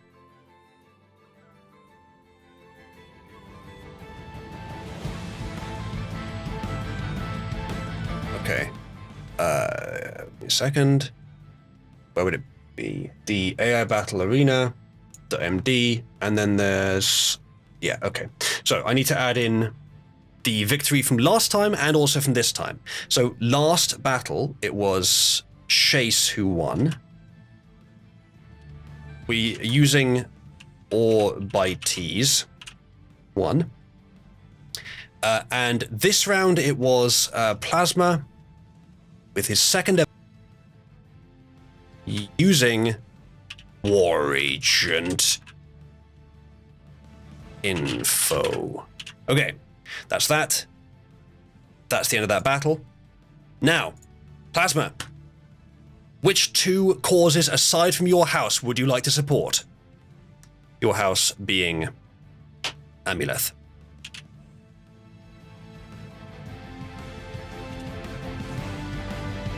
Moch, do you see which causes he's choosing to support?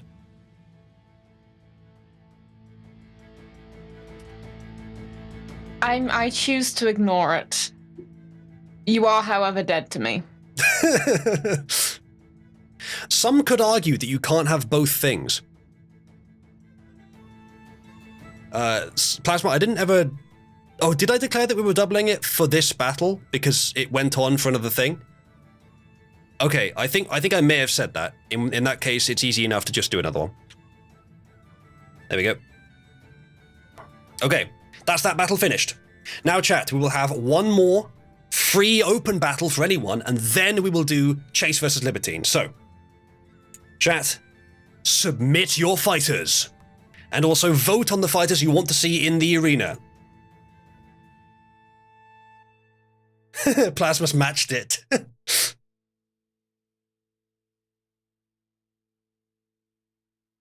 Oh, Chase, do you need to do it as soon as possible? Alright, Chase versus Libertine it is. Chase and Libertine, please submit your fighters. Everyone else, cease submitting your fighters. There will be another chance later. Chase is once again threatening to duck out. Alright, Libertine is sending in a new fighter called Ordianus. You can use whoever you want, Chase, as long as they didn't die in the previous battle. But honestly, for this, because it's an important thing versus you and Libertine, you can use whoever. We used half our text generations on this new account already. I might need to figure something else out for this. Like making another new account.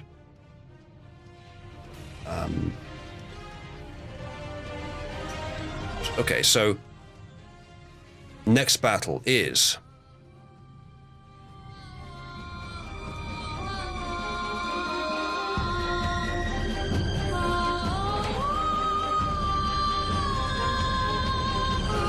Okay, so the image first.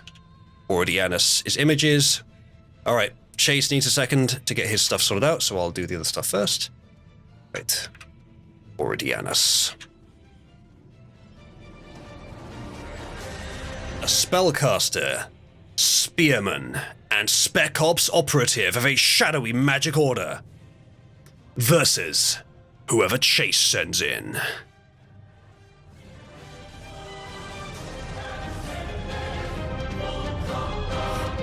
We now wait for Chase to send his fighter.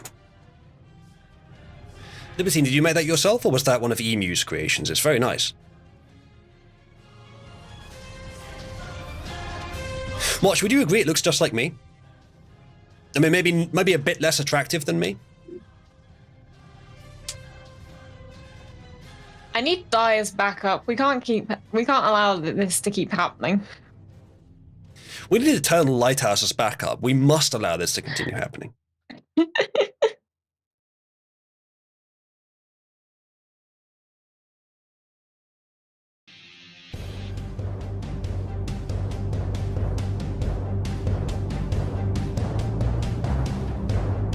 Alright, well done 8-Bit Picky. It's not necessary to add it there in order to have it compete, but it's worth doing for your own purposes. You just gotta submit it when the fight starts. Alright, we're giving Chase a moment to get his fighter ready.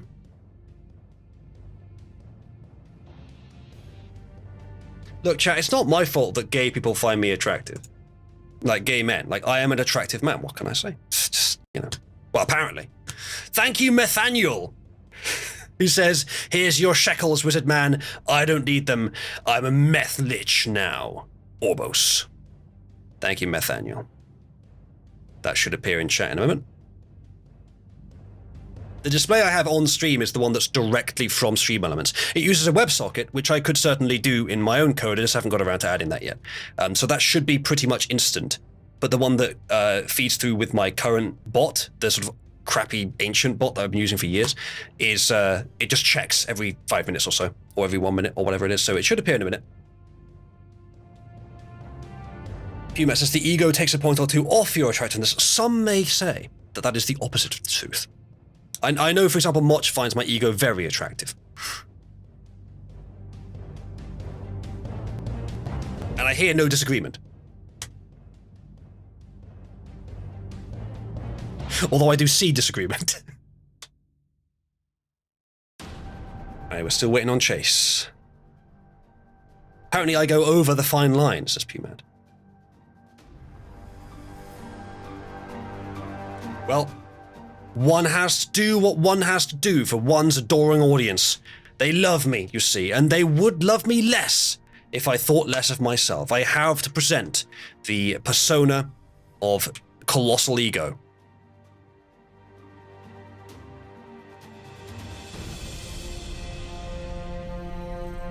So chat, we're about halfway through our stream time today.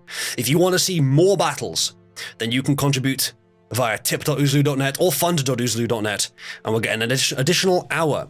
So far, we're at £35, so it's another £15 for Boomacam, or another £65 to make the stream last an additional hour.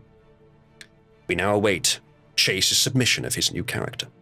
Or possibly same character, but maybe new art or new text. Oh, he has made a new character, okay. Falcipient, or Falcipient. It's a strange name, Chase, but no stranger than Orbites.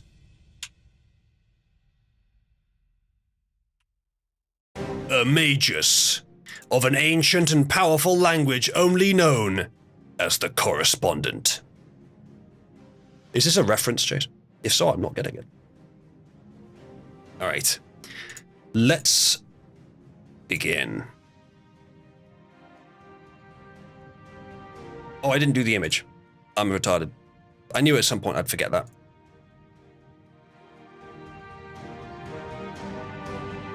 Ordianus versus Falcipient. I also forgot to do the competitors, which is Dean versus Chase. There we go. Onwards to the battle.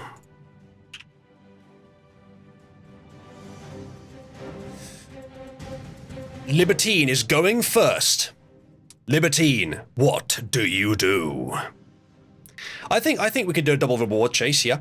We could do 5,000 Oozer coins for the winner of this battle. Which, by the way, would not in the slightest decide the difference between Orbos and Amuleth. Amuleth is way ahead.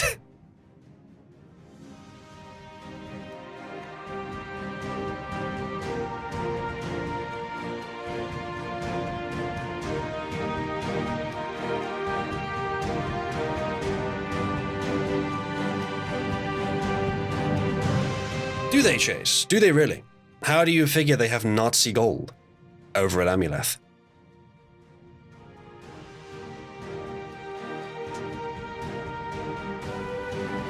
I mean, I don't think Sport has a great deal of Oozer coins, though he has contributed a few times. I suspect there's people in Amuleth who have supported more.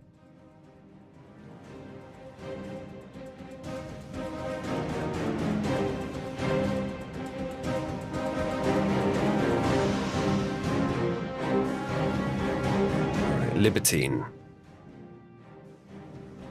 Opening salvo. This is the big battle, the battle for which this entire contest was brought back. Libertine and Chase have a rivalry emerging from their hatred between Amuleth and Orbo's houses. Whoever wins this will win glory for their house. Ordianus levels his spear at Falcipient, declaring him a coward, and casts a lightning bolt at Falcipient. Falcipient uses the spell Absorb to negate the spell, but fails to cast anything in return. Ordianus charges Falcipient and attempts to impale him. Falcipient. Chase, how will you respond to this impending attack?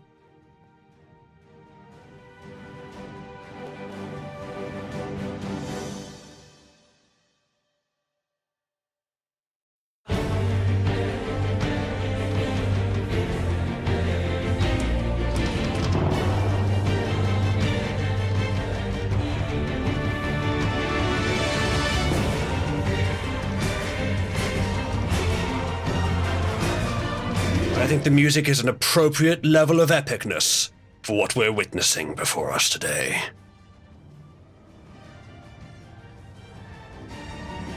Or what may happen in this battle. Chase, is your character based on something? Some reference? You know, don't let me distract you, Chase. It's your turn. Just write your turn instead.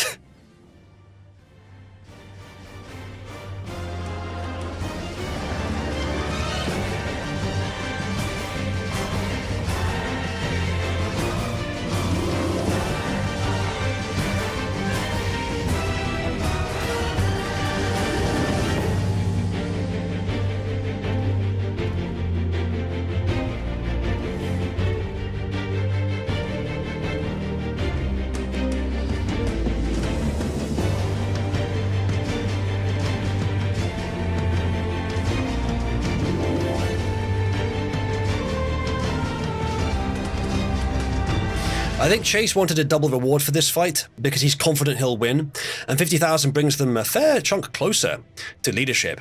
But what if you lose? Falsipient pulls out lead plaque incised carefully with correspondent sigils and uses their power to haunt Ordianus. Do you mean pulls out a lead plaque inscribed carefully with correspondent sigils? Is that what you meant? Good. Ordianus is forced to the ground by an unseen hand. Falsipient kicks Ordianus. Ordianus stabs Falsipient in the thigh. Falsipient falls on top of Ordianus. The two men have a lot of gay butts. No, that was not in fact said by the AI. All right. Ordianus, you've stabbed him in the thigh and he's laying atop you. What will you do next?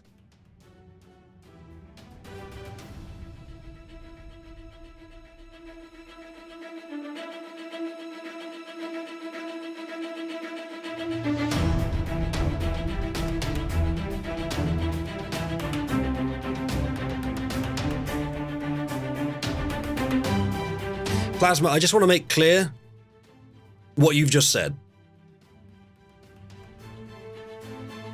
What you've just said is that you're collecting people. I could see how that could be misinterpreted. Okay, Chase. We'll see how that works.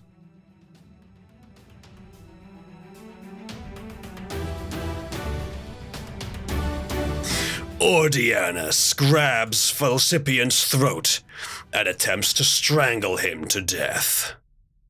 Falsipient's neck's muscles go into spasm. Falsipient's windpipe is partially closed. Falsipient tries desperately to breathe. Falsipient manages to get his head clear, but is still being strangled. Not sure what the difference is. Alright, Chase, how will you react to being strangled?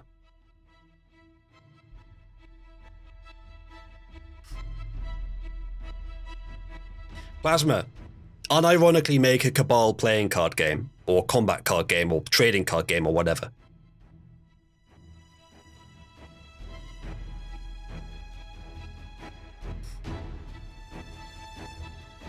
It'd probably have to be like, you could do that, Plasma, but I would honestly prefer, like, I'm not just after, like, Cabal art on cards. I'm after a playable card game. Yeah. That's, of course, if you feel like doing it, it would be a lot of work. But I reckon it would be a good thing to do. I'll be right back, one moment, chat.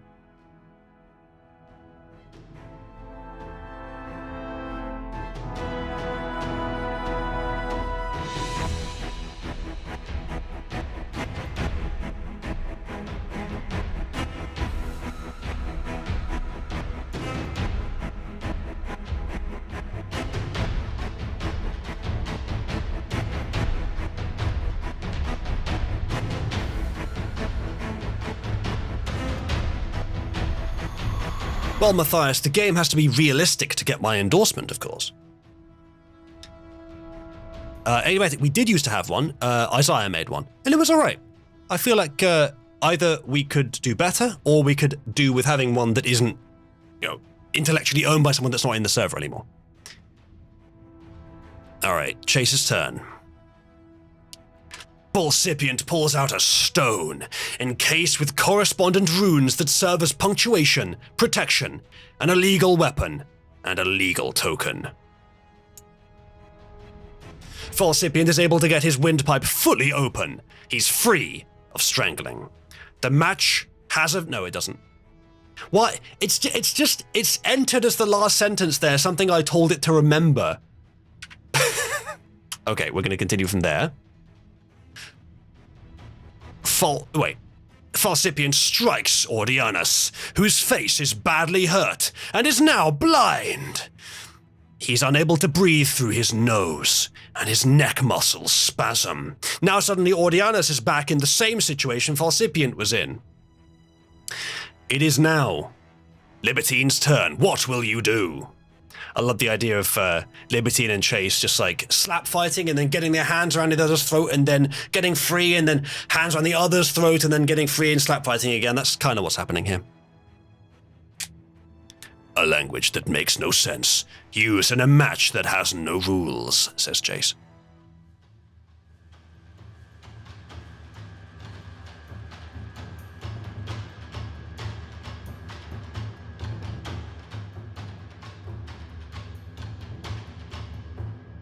Compare this to the absolute nuclear war of Nathaniel, yes.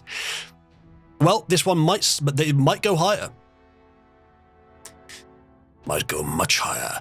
No jargon. After this battle, there will be more battles, and there will be character submissions during those battles. I think, as to the Cabal character card game, using the AI art is obviously a good idea, and figuring out some way for them to be used in an actual game is good. But combining that with the whole lore streams idea, and some other ideas, there's a lot we could do with all that. A lot we could do. Abilities, maybe Plasma, yeah? Maybe indeed. Wes card streams?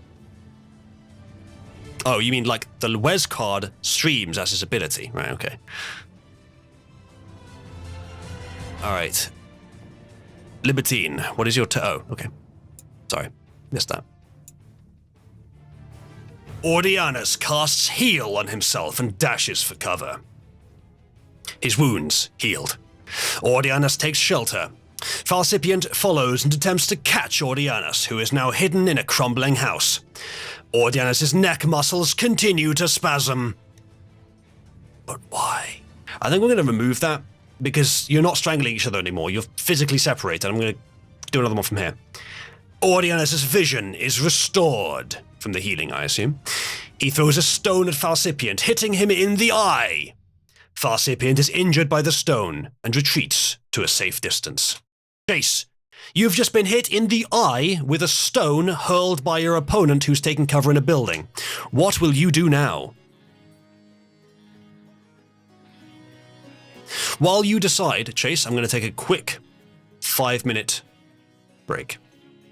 Won't be long.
Alright, we're back.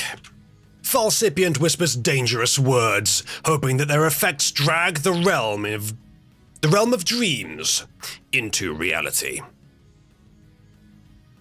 Ordianus uses his spell Healing, and his body is restored to full health. Ordianus' spirit is renewed.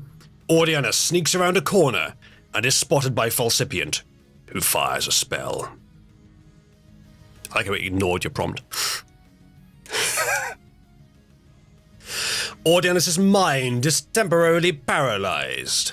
Ordianus shakes his head. Falsipient runs towards Ordianus, who tries to hit him with a stone. Well, Chase, it completely ignored your prompt. What, Chase, what? What, I think you went... Did you go second? I think you might have done. You can do a redo if you want. You have a redo if you went second. It's not that. It's I mean, it's silly. If you want to change it, change it. But Falsipient shouldn't be using any like physical force or attacks. He should only be using words. Then never mind. If the AI does that, the AI does that. Never mind. All right. I'm afraid to say, yeah, that you maintaining such rigid standards probably isn't going to work with the AI deciding half of what happens.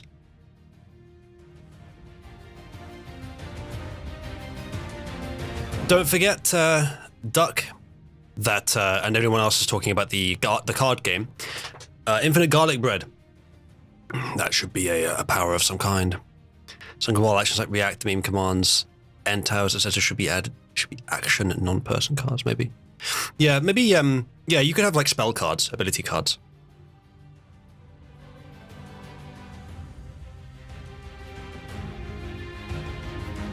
Garlic bread like mana. No, I wouldn't go that far. It's not quite that essential.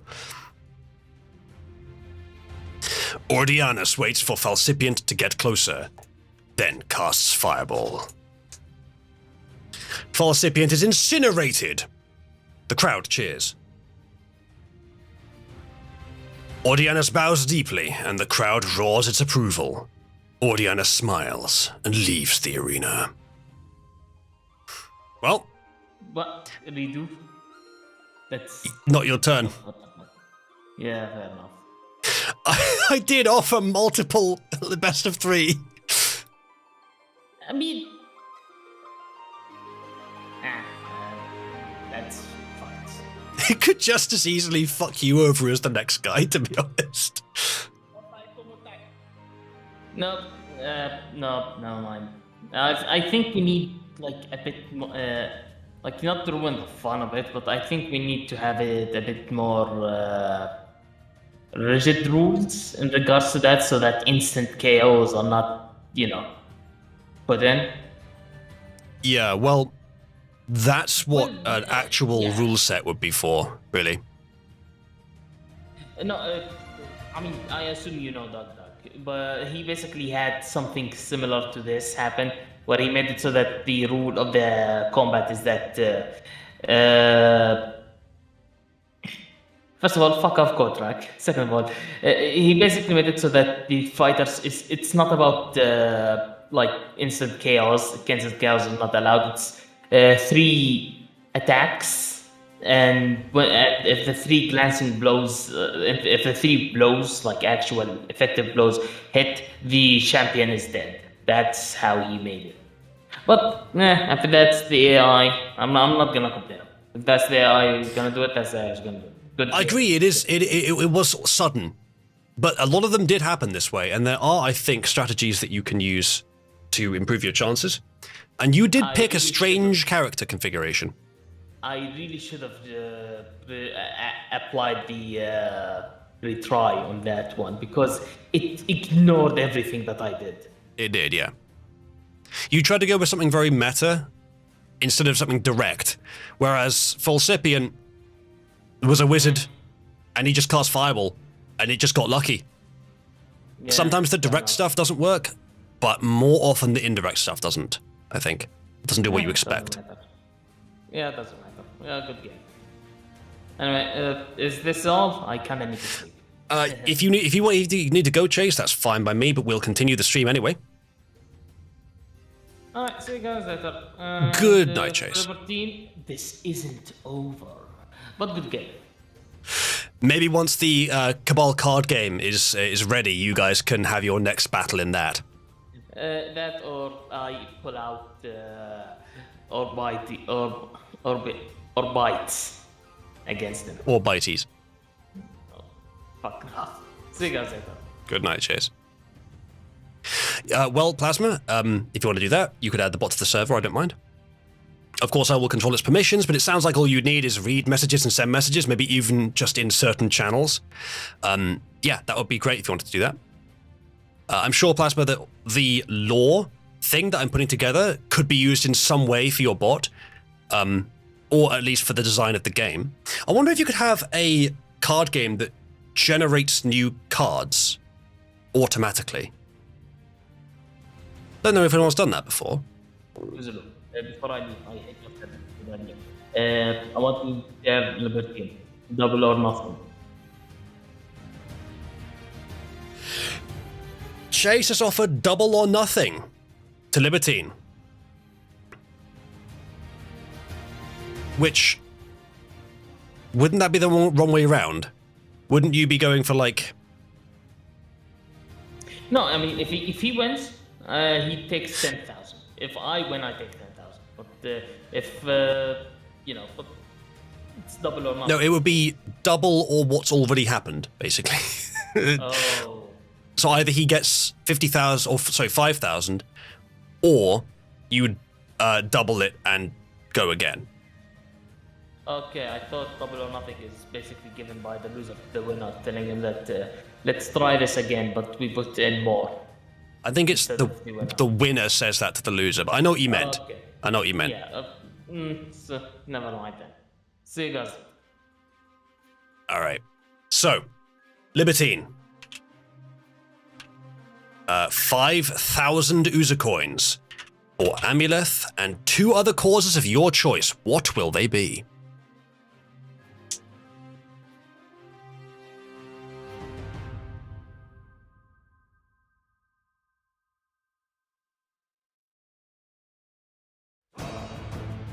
Eight-bit picky? I assume you mean 8-bit picky specifically. I'm correcting your spelling for you. There you go. A bit picky and spiral. There you go. Amuleth is now even further ahead. The massive amount there. So, let's see how many I've got left on this account, shall we? I may not have enough for another round. Well, if we don't, I'll just get more. 16 tokens remaining. That's enough for a short round. But after that, I don't have anything else that I can use. I will, I guess, use my VPN at this point. We'll see if that will work. Now then, how the hell do I log out in this system?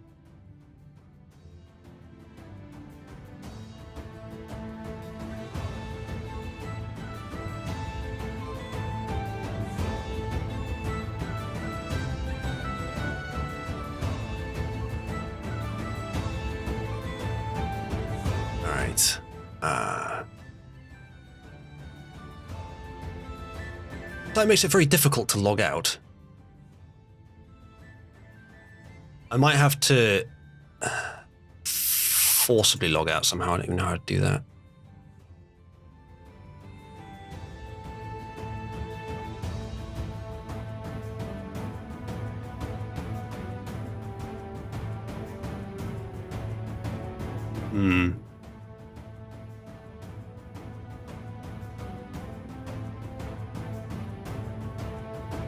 Has it logged me out?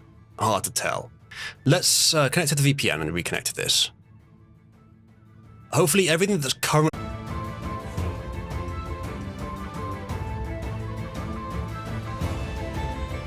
Oh, there is a way to log out. Okay, found it. Okay, we're logged out. Let's see if we can get it to give us a trial. So if I do...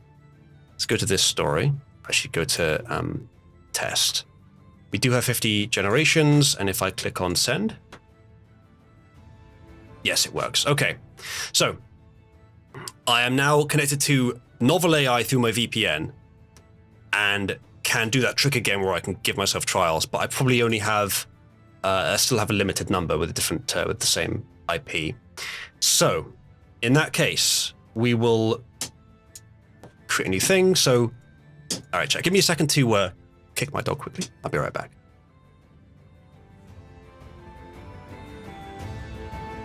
But submit characters and vote on them.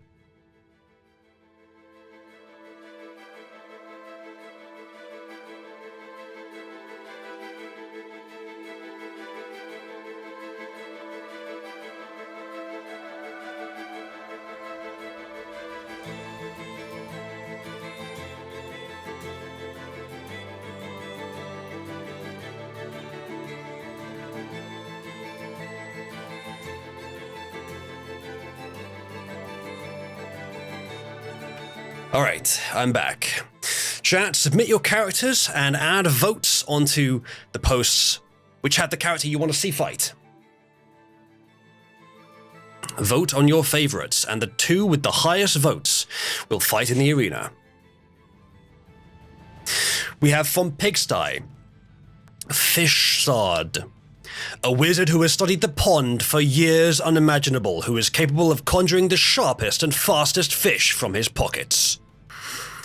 Kablamstein the wizard, a wizard of immense and varied small arms and explosive power, but his aim is poor, so no combatant or non-combatant is safe under his gaze.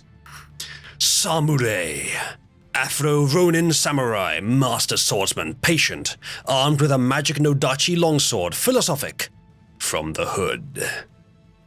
And Silent 8 Bites. Have I pronounced that correctly? An assassin hacker with skills in firearms and has an android companion.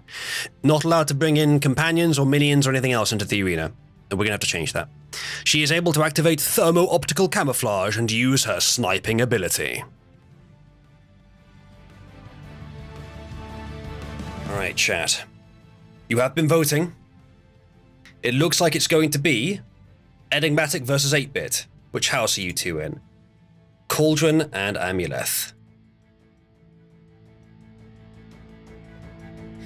Yeah, the numbers in the name are going to confuse the bot 8-Bit. Would you mind removing the numbers from the name? I may have added that as a rule already, actually.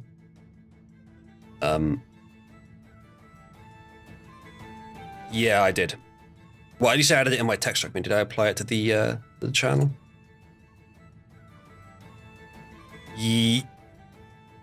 No, I didn't add it to the channel. Why didn't I do that?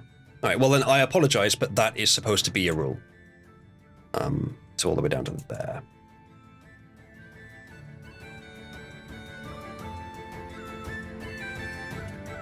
There.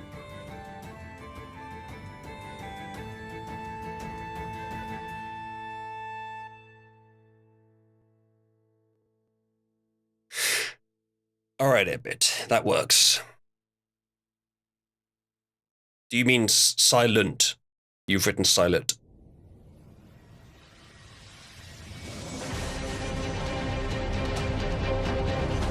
There we go. Alright. That'll be the two competitors then. Enigmatic with Samurai. Versus... Or is that Samurai? Versus 8-Bit Picky with Silent 8 Bites. Alright, now give me a second to configure this, and then we'll go.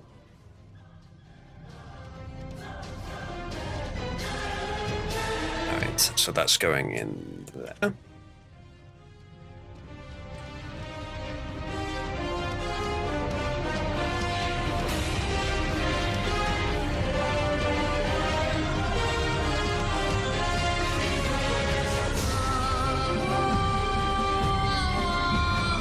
Again, I think this music is highly appropriate.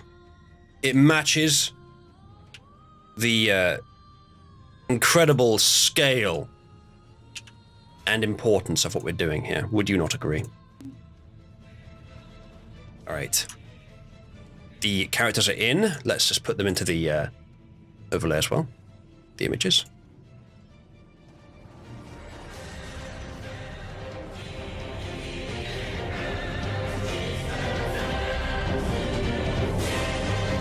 Alright, we're ready.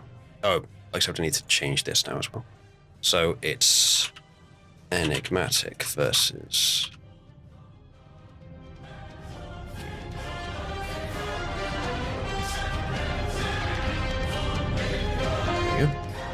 Okay, ready. The next battle is between Enigmatic and 8-Bit Picky. I'm not sure why it hasn't got the title thing in there. That's, give me a second to fix this again, chat. I already fixed it once. Why is it not working? Oh well, working now. That's weird. Alright,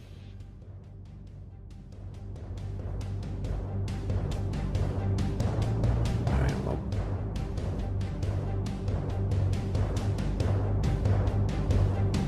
There we go. That's better. It is Samurai versus Silent 8-Byte.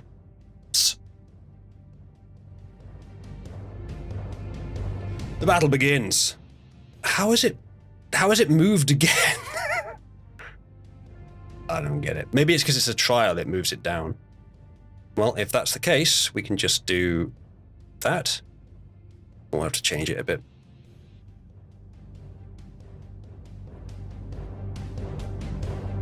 And that must be what's happened, though. All right, go ahead with your turn, and I'll get this fixed.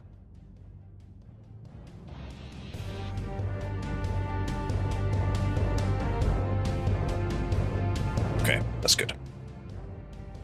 Is that a cattail, 8-Bit, on your character? Oh, sorry, no, you don't continue with the turn yet, you do this. See who goes first. 8-Bit is going first, which means that Enigmatic has a redo on his turn, where you can change the AI's output on your turn.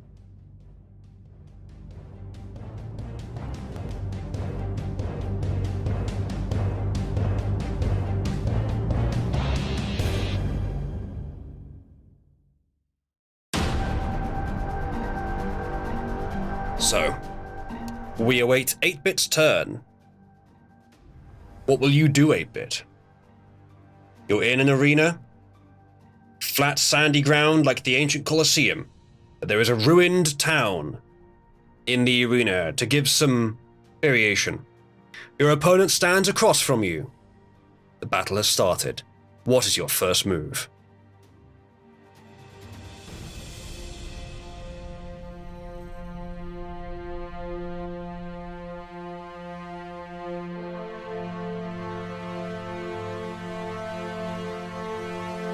Yeah, there aren't a lot of wizards. There are a lot of wizards, aren't there, Plasma? I wonder why.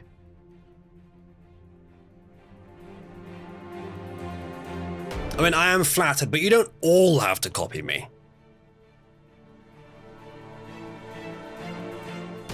At least 8-Bit here has gone with like a anime catgirl soldier future soldier fighter warrior girl.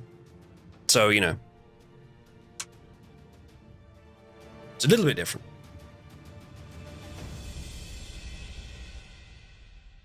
Alright, but I can word that for you.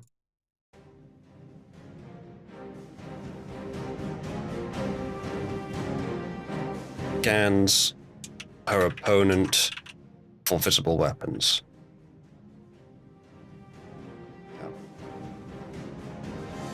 I'll actually just copy the full name just in case. Silent 8-Byte scans her opponent for visible weapons.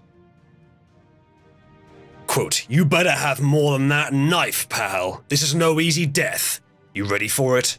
Samurai looks tense for battle. Listen. The assassin shouts, today you learn what's coming for you if you refuse a duel of honor. The spectators hush. The sun keeps the sand of the arena baking hot and dry. Enigmatic's turn. 8-Bit, with 4 exclamation marks, has made clear to us that she does not have cat ears. Chat, do you reckon it's possible to fix that?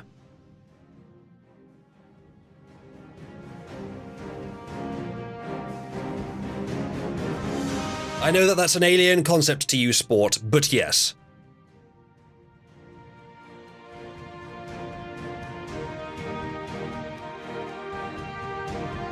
You don't have to, Sport. You don't have to.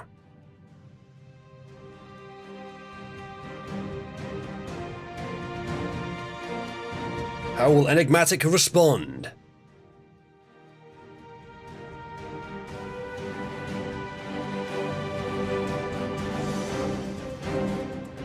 You can try, Sport.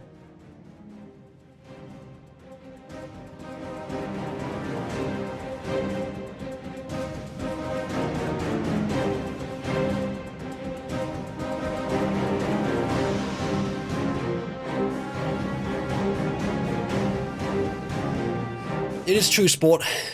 Unlike you, 8-Bit does not have a swastika tattooed on her chest, as far as we know.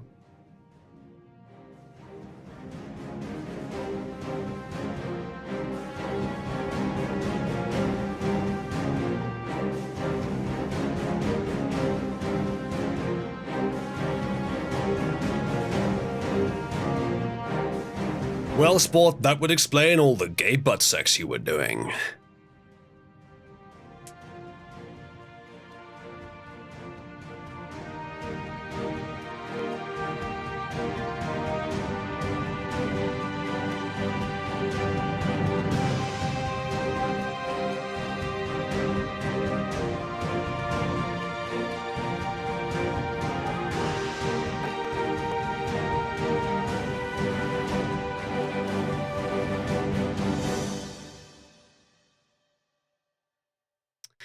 Hey, Bit, do you appreciate being told that Mexico and Cuba are the same thing?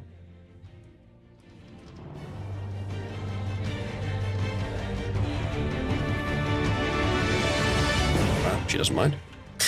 Samurai takes his stance and observes, analyzing his opponent, beginning his philosophical monologue.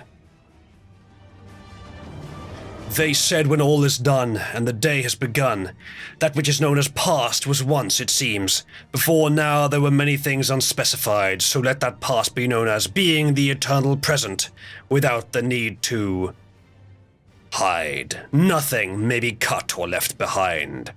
Thank you for the philosophical monologue, Samurai. Very useful. Combat becomes serious when Samurai attacks Silent 8-Bites. Samurai has the first attack against her defense, catching a moment when she lets down her guard. I'll continue it. After their clash, Samurai says more of his haiku, responding to his opponent's action. Aim at a fated mark. The sniper will prove just a dreamlike memory, because all the effort is worth... This haiku's meant to have 3 verses, I think. I'm not even counting the syllables, but this is way more than 3. We will forget the futility in the present moment. The scene is dark. On the... No, you can't have scene changes. I specifically said no scene changes. All right, he's done his philosophy. 8-Bit. How will you respond?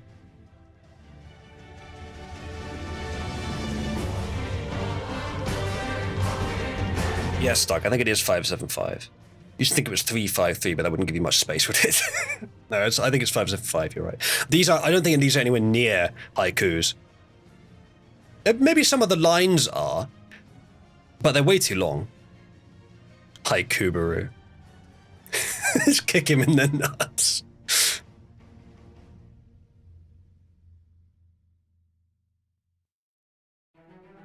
Just kick him in the nuts for daring to wax poetic during a battle.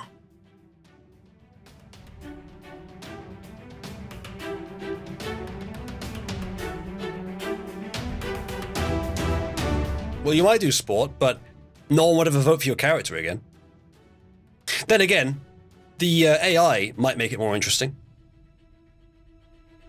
Remember 8-Bit, the prompts have to be written in third person. I will adapt your current one, but in future try to write it in third person. So as I'm going to write this one, so you'd specify the character, and then you go like that. Silent 8-Bites goes into camo mode, quickly loads her firearm, and fires a shot at Samurai. This takes her out of camo mode. That happens in lots of games, what can I say? The impact strikes Samurai fatally. Her first meaningful hit is an insta-death. You have no respawns here. Camo glitch.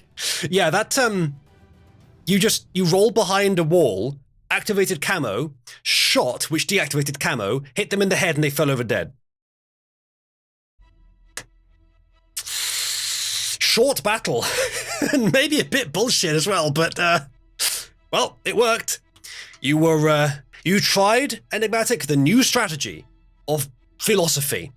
It didn't work, but it did create some different style of text. Cabal, a hike. Wait, okay, I'll let you rewrite it. Fine, fine. That is the end of the battle. It does say fatally. There you go, 8-bit. You have achieved victory. Cabal, a haiku one line even. Take your time, Jug. Right. Yeah, 2,500. I think it was just 2,500, wasn't it? You left. Now, 8-bit, I assume that you want to cheer for yourself, 8-bit picky, so I'll put that in as well. But name the other 2 things you want to cheer for besides Amuleth. I'm kidding, by the way. What's the problem, Jargon? Are you trying to do a line space? In which case, do Shift Enter. There you go. Is the first line the title? Or... Oh, wait, the last line is not part of it. Okay. I recommend that you use something like, if you want to make it clear, something like the quote formatting. So at the beginning of the line, do greater than space at the beginning of each line. 8-bit is putting her points towards Spiral. I assume you mean tomboys, 8-bit. Let me do the TP for you just so you can see it. Amuleth, Spiral, tomboys. It is done. That battle is over. We have time for 1 or 2 more. Unless you guys contribute the additional £65 total to get this stream extended to 4 hours minimum. Otherwise, we'll end in about 40 minutes. So, we'll move on to the next battle. Chat, submit your fighters for the next battle. And I will note down the changes. So, what was the last battle? Did I record that accurately, or was it something I... Oh no, Ordianus versus Falcipian. So that was, I think Chase did not win that one, did he? So, Ordianus won. So, Libertine, this is first win ever, I think. 1. And then just now, 8-bit picky with...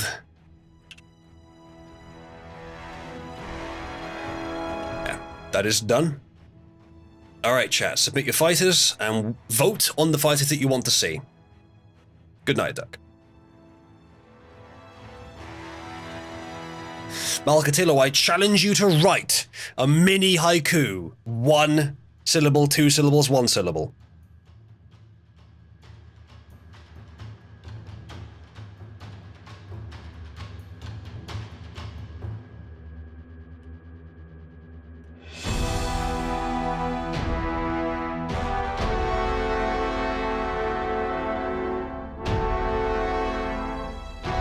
I have written a 1-2-1 mini haiku.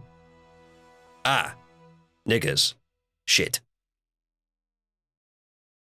Do you appreciate my 1-2-1 mini haiku, chat? Alright, chat, remember, submit your characters even if you have already submitted your characters in a previous round.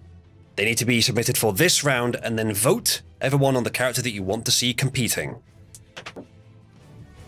Cribbit me remogrified.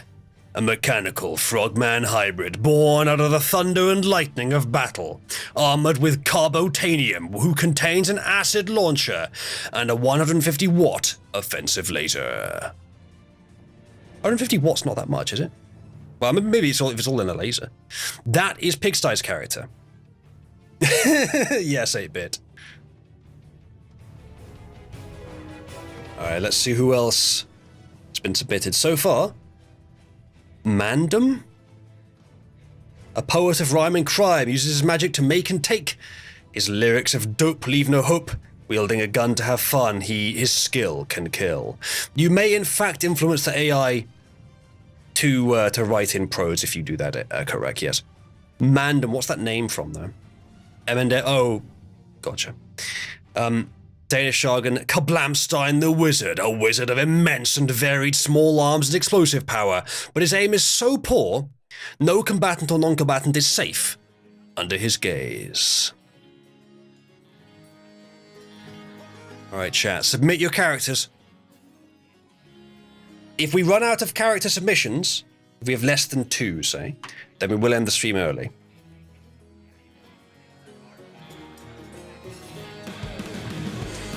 Vote Mandem, says Korak. So far, it is going to be Mandem versus Kablamstein the Wizard. And Korak, I'm going to type it in. Is this how the name is pronounced, Korak? Well, that's stupid, frankly. You shouldn't be pronouncing it like that. Anyway.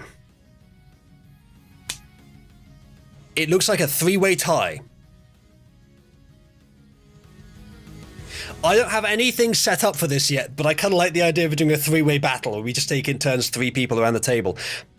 Maybe I'll try and get that sorted for next time, but I don't have anywhere near the tech setup for that yet. We won't do it this time, but perhaps next time. Would be a good idea to develop this idea a bit.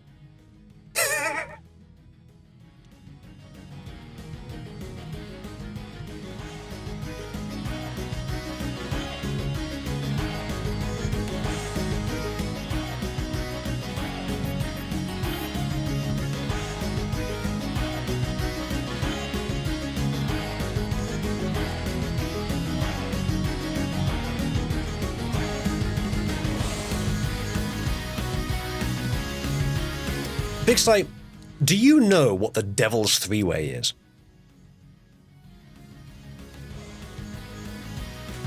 Right, you guys have a few moments more to vote while I switch out my headphone.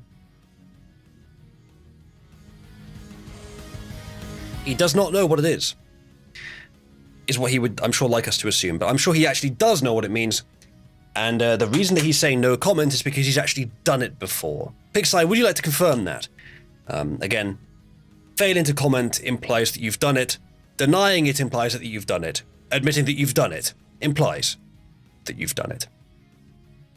Right, let's see who we've got.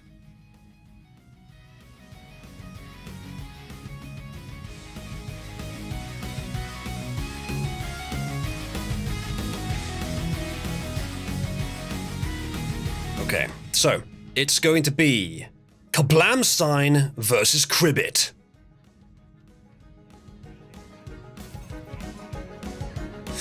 Jackie says, I believe Pigsty has did a Devil's 3-way.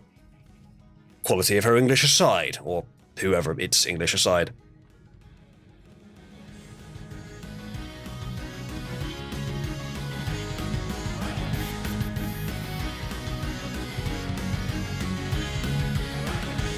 Oh, Jackie, your description says you're intersex.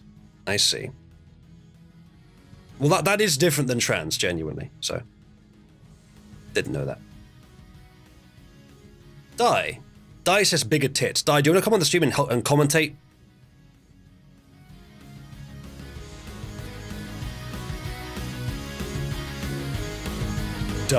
Welcome to the commentary box of the arena.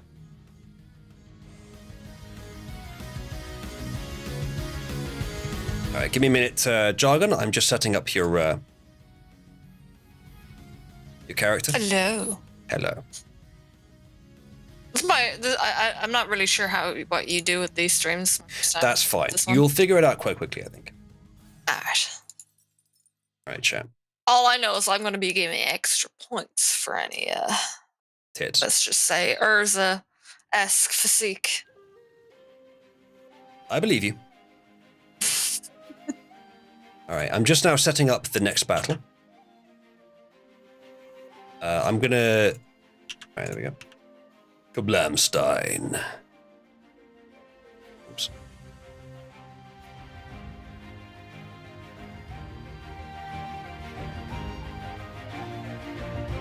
Kablamstein, a wizard of immense and varied small arms and explosive power, but his aim is poor, so no combatant or non-combatant is safe under his gaze.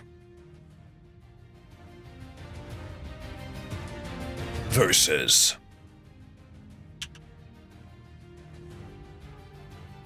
Ribbit. 8-bit, that's the face on that character is really nice. That's not a character, that's just me in real life. Oh, that picture? Okay, never mind. Any compliment about someone's face, I assume it's about me. So, versus Cribbit, a mechanical frogman hybrid born out of the thunder and lightning of battle, armored with carbotadium, who contains an acid launcher? Who contains an acid launcher? Can I just do, instead of who contains, can I just do with an acid launcher? Or maybe comma armed with?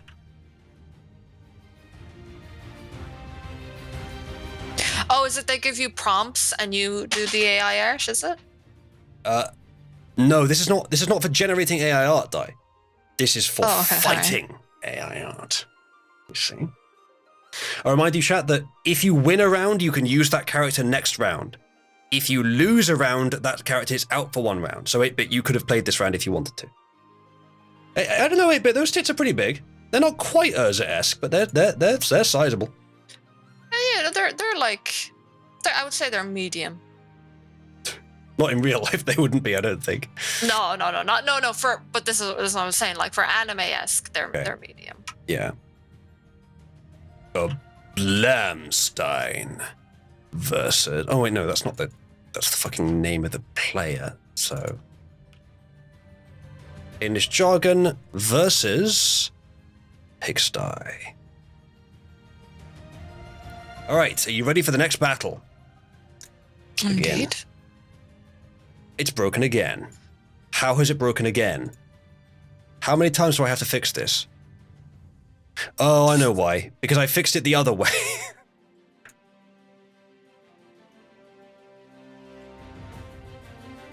Okay, that shouldn't happen again now. I know why that happened. Kablamstein versus Cribbit. Danish jargon versus Pigsty. Here we go. We will now roll to see who goes first. It is Pigsty with Cribbit is going first, which means that Danish jargon with Kablamstein, on your turn, you can ask me to redo, and I will delete whatever the AI has output and redo it one time. That's your advantage for going second. Meanwhile, Pigsty, give us a turn. And bear in mind, jargon, there are rules for what you can do for the turns. All the rules and description and details are in the channel I just linked. People have to read. What is this? Not much. I know, I'm only messing. Pug, have that ready for the next battle. Submit it when we start, and you may well be chosen. That's horrifying. Yeah, but pugs just are in general. No, but even this one is even more so, I'd say. Look at the eyes on it. Mm. In before the eyes are Amugus's. That would be funny. Pigsty, I'm gonna remove the title, as I said I would do in the rules. We can include it if you want, but it won't know what it means. Yes, Plasma. Cribbit leaps and launches acid at Kablamstein, causing minor damage, and the people roar. A wizard such as this one is a threat, not only to— it's writing in first person for some reason. Not only to me, but to anyone who might encounter him, for I have sworn to put an end to his life of tyranny. We'll imagine that that's Cribbit thinking that. By imagine, I mean I'll Cribbit. insert it. All right, it is now Kablamstein's turn.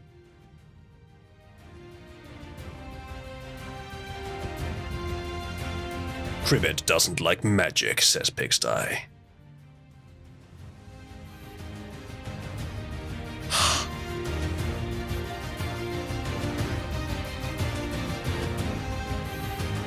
These can go crazy sometimes, Di, but there is also they can also be slow at times, and there is obviously a bit of a wait for the next turn that people give in. I want to try and improve that. Then the concept has a lot more potential than I've currently taken advantage of. I'm not sure what to do exactly about that problem yet. I'm sure you can figure it out. The more you do these. True. Kablamstein summons a grenade upon Cribbit.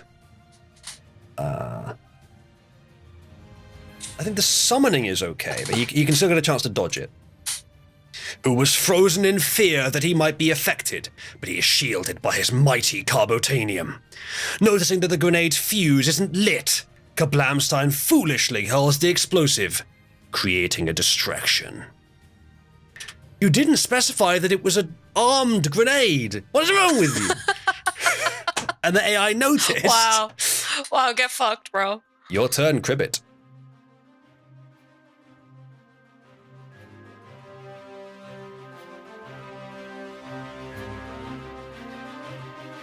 Ooh. It's not bad, meat bun. Kinda gay, though. Oh, no. Di just wants women with big tits, otherwise it's gay. If the tits are too small, it's the pose. then you're I gay think for maybe not it's liking the tits. pose. If the tits are No, too I big, think it's the pose. or no, they can't be too big by Dice Reckoning. If it's male, then if it doesn't have any tits, then you're gay for not wanting a woman with tits. There is too big. Usually it's when Really? they're like, yeah. It's usually when they're literally you can't see the character anymore. You know. Di, I think what's gay about him possibly is the fact that he's got his hand down like that. Probably not helping much. Like I said, I think it's the pose that's doing it. Because otherwise, the design itself is pretty cool looking. And it might be just the fact that I see mask on his face and think it's soy boy. Maybe That's possible. been Yeah. conditioned. I've been conditioned over the last few years. So it's Pigsty's turn. We await the It's input. more of a JoJo pose, so it is kind of gay. Yeah, I mean, if you're saying JoJo, I mean that is literally suck dick territory every day. You know. True. Cribbit lights the grenade and I know throws it's it a at ninja mask. Kablamstein while firing his laser as distraction. If he's wearing blue, though, maybe he'd be fine. A boulder is hurled from the audience as well as firecracker strings and acorns. The grenade explodes, which drives Cribbit back, tearing and exploding nearby slabs of rubble and building fragments. Which, why did it I drive... didn't know the audience. I didn't know the audience could get involved. They can't, but they did, so whatever. I don't know why it drove Cribbit back. It was supposed to be thrown at Kablamstein, but never mind, it's now Kablamstein's turn. Friendly fire? Question mark.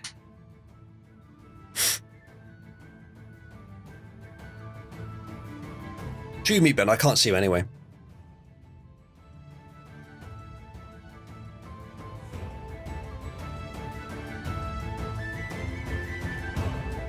Alright. Di, are you enjoying the music you can't hear?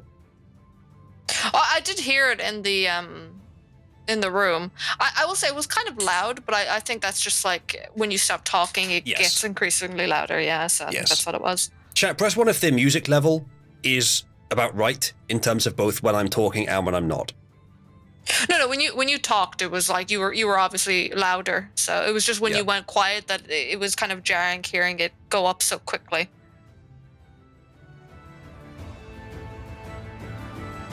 Korvac says I can still hear Fucking Die. Not loud enough. I could make it come up slower. It is already coming up pretty slowly though.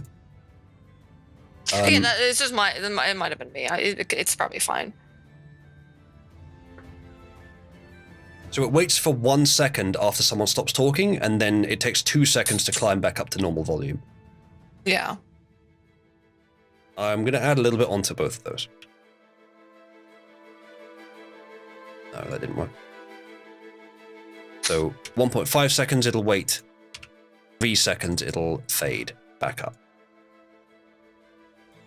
All right, so we're Let us waiting know on... if that's any better. Yeah, we're waiting on Danish Shargan, who has said this. Kablamstein, seeing this opportunity, casts a hail of shrapnel at Cribbit. which causes great damage and distracts him. Kablamstein begins to formulate a small but sure spell and prepares the way and gathers the materials.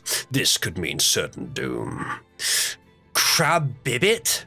It's changed your name. Jumps and launches acid at his enemy, creating a blockade for the magic to cross and a diversion from the crowd. After having endured their beating, his rage is at a level of 100. Can you believe it? It's literally changed your name. Did one of you type it in wrong or something, or is it's just entered it wrong? It has. AI decides your name's cringe, changes it, Yep, doesn't your name's elaborate. now Crabbibit. Crabbibit turns invisible momentarily and prepares to be the first to finish the other first. The first to finish the other first. Nice one. How All long right. do these usually take for one to die? Anywhere between 5 minutes and half an hour, maybe sometimes more than that even. Damn. Yeah. The AI usually just ends it suddenly. All right, it's Cribbit's turn. That's Pigsty's turn.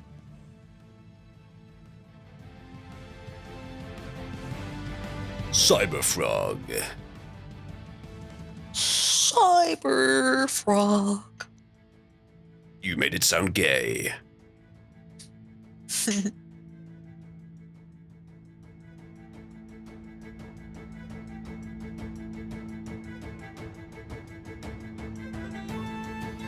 You've gone along with the changed name, have you, Pigsty? Crabbibit fires his laser at Kablamstein and takes cover in the debris. His last 4 bullets leave him weaponless. Didn't know he had bullets. Kablamstein finished his spell and detonates his spell at point-blank range. Crabbibit is shielded and the force diverted around him, allowing Crabbibit to fire... Wait, Crabbit? It's changed it again. To fire the last of his chemical spray weapons, killing Kablamstein. Damn. Your mistake Rip was Kablamstein. getting to point-blank range. You cast a devastating spell against his armor, but it wasn't enough to break through it. And then because you were so close, he could use his acid to kill you instantly. Sorry, Kablamstein. Ripperoni. You lose this one. Kablamstein kind of bombed. Yeah, he did. Wait, no, Cribbit. Where's this one? There you go. There we go. All right, Di. Now, for the best part of the whole thing, to some people. Pigsty is a member of Orbos. And Danish Jargon doesn't actually have a house, I don't think. Pigsty, since you won this battle, there will now be a reward of 2,500 User coins towards your house, Orbos, and 2 other causes of your choice. Remember that any named member of Cabal in the top popularity list will become kitten if they are the highest name on the list. I will also remind you that die is an option. Shut the fuck up. You always do this. And not just to you. You're currently in 12. I've already been kitten. True. So it's up to Pigsty, Cauldron and Motch. Die, you have avoided it just for today. You're actually honoring the Alliance so heavily that you're going to sacrifice one of your causes to give to the Alliance. Fair enough. Cringe. Why? Because it's supporting Orbos? You guys are quite a long way ahead, Die. Yeah, because, dude, you know, we just won in here. What can I say? You weren't for a while. Until Classic Like I came in said, and dropped we the have to equivalent give them hope. We've talked about this. I see. Until Classic comes in and drops the equivalent of £500 in User coins. Fucking based. That was a lot. All right, It that is was that battle. indeed. Chat, submit your fighters for the next battle. Remember, even if you've submitted fighters before, submit them again, and people will now vote on which ones they want to see. I will Yeah, make your organize fighters less next battle. cringe than these two, please. Di is asking you to make less cringe fighters. Is that even possible? I'll find out. All right, that's done. There, Die the pug. Surely that's not very cringe. Have a read of Cotrex's character, Die. Where's Korek's character? Oh no. Mandem. Oh no. Rhyme uses his magic to make and take. His lyrics of dope leave no hope. Wielding a gun to have fun, his skill can kill. Oh jeez. I appreciate the rhymes there, Coat. Well done.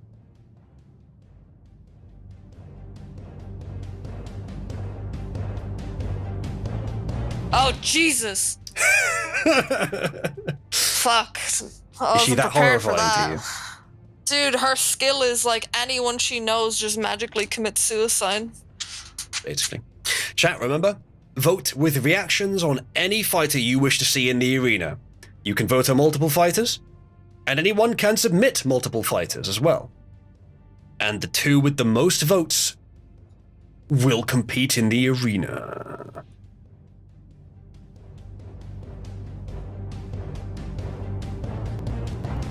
What did you have? What? It literally happened when she first fought. That's so funny. That's so funny. Of course it did. That is her ultimate power, of course.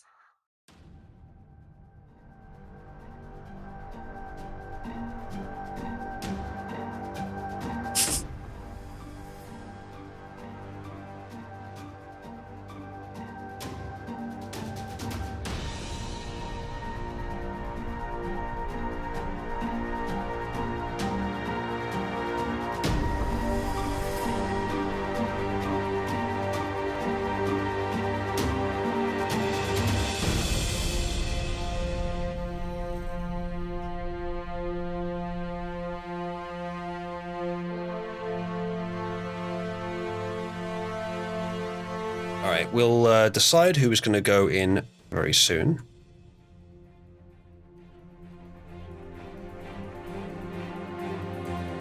Alright, chat, vote on your favorite fighters. It looks like it's going to be... Is this two different people? Two different people? Yes. Alright, try to keep your votes into the same reaction if you can. But it's okay if not. Just don't add two different reactions for one person. Like, if you're, as a single person, don't put more than one reaction on an image. It's going to be Present Madam H again, by the looks of it. And it's close between Kutrax M&M and Pigsty's Fizzard. Mandem, bro. I don't know. Mandem. So, chat, sudden death between Fizzard and Mandem. Whoever gains or loses a reaction first, that will decide who goes into the arena. Anyone who hasn't voted yet can make this decision right now. Oh, one vote was taken off of M&M. It is now Fizzard. No! Mandem's so funny, chat. You're such a disappointment. You could have voted. I did vote! Okay, just making sure. I didn't want to bother to check. Wow. I was using your indignation to save me from right-clicking and doing view reactions while I'm busy copying the text. Mandem has the most effort put into it. Like, look at how good the rhyming and everything is. There will be many more of these streams, I expect. I want to see how far the nigger goes, man. Wanting to see Black succeed. What has happened to you, Dai? No.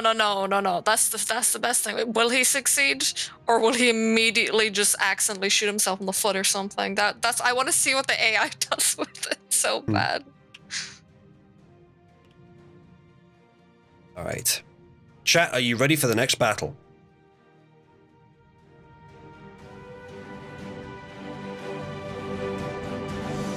Pigsty versus Plasma, Fizzard versus Present Madam H. The battle begins. It's gonna be Pigsty going first. Pigsty, if you can fight twice in a row, unless you lost the last battle, in which case you have to use a different character. But the same player can fight twice in a row no matter what.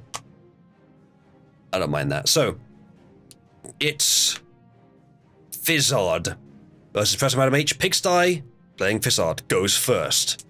Pigsty, submit your turn.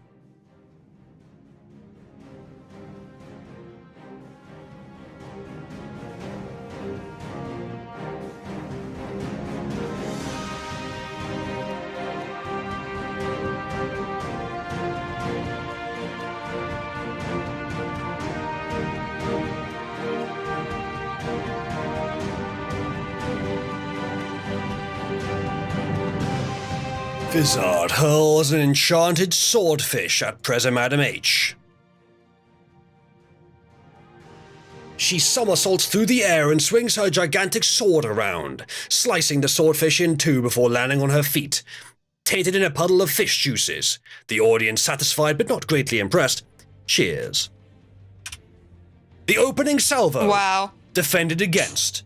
And now it is time for the Preza Madam to show us why everyone she knows mysteriously kills themselves. Is that what it actually said, or is that what you said? No, that's what it actually output. Oh, yeah, you can see. I'm screen sharing. Look. Oh, sorry. Let me see. Oh. What? Are you disappointed by seeing me on the screen? I'm surprised you didn't ask, why aren't you, or why are you white? One of your famous quotes. Because it's the same thing I was wearing when you said that. It's because I think you had the hat with it that was like even more blinding, the combination of it all. I am blindingly beautiful. That's not what I said. But it's what I said. Speaking of which, should we watch Castle after the stream? Sure. I probably won't be. I'd be around till like 6ish, I'd say, because I have to go to Dublin. I today, ought to go to bed a bit earlier today, but I can watch a couple episodes before bed. Hey. Also, sorry much that we keep doing it when you're not around. We have to fix that. I do feel bad. Our sleep will be fixed soon, I imagine. Mine is well, probably okay now, as long as I don't go to sleep too late today. Uh-huh. What are you talking about, Di? I woke up today at about the time I'm supposed to wake up for stream. It's just that was pushed forward from it being my morning wake up, and now it's my evening wake up. You see what you can do with double sleep pattern? It's what I keep telling you, dude. You say that, but we always end up on the same wavelength regardless of what you do. Similar, but this double sleeping thing I've been doing has been changing that more than anything else. I tried doing it, but it was no good. I just wake up too tired, and I'm just like, fuck no, I'm just going back to bed. That is a difficulty, but I think it takes time to get used to, potentially. Yeah. What happens with me is that when my sleep pattern's too out of whack, that starts happening naturally. So if I just keep it happening naturally but control it, it actually works really well. All right, Plasma's taking a turn. Preza Madam H's body glows a faint purple with her energy shield and cackles. This will be quick, loudly. Fish removed. She flashes with her sword at Fizzard. Oh God, please do not imagine Hillary Clinton flashing. The only one who can defeat Hillary is Alex Jones. You should have had him as her opponent, or the black. Plasma, I'm going to add she before cackles.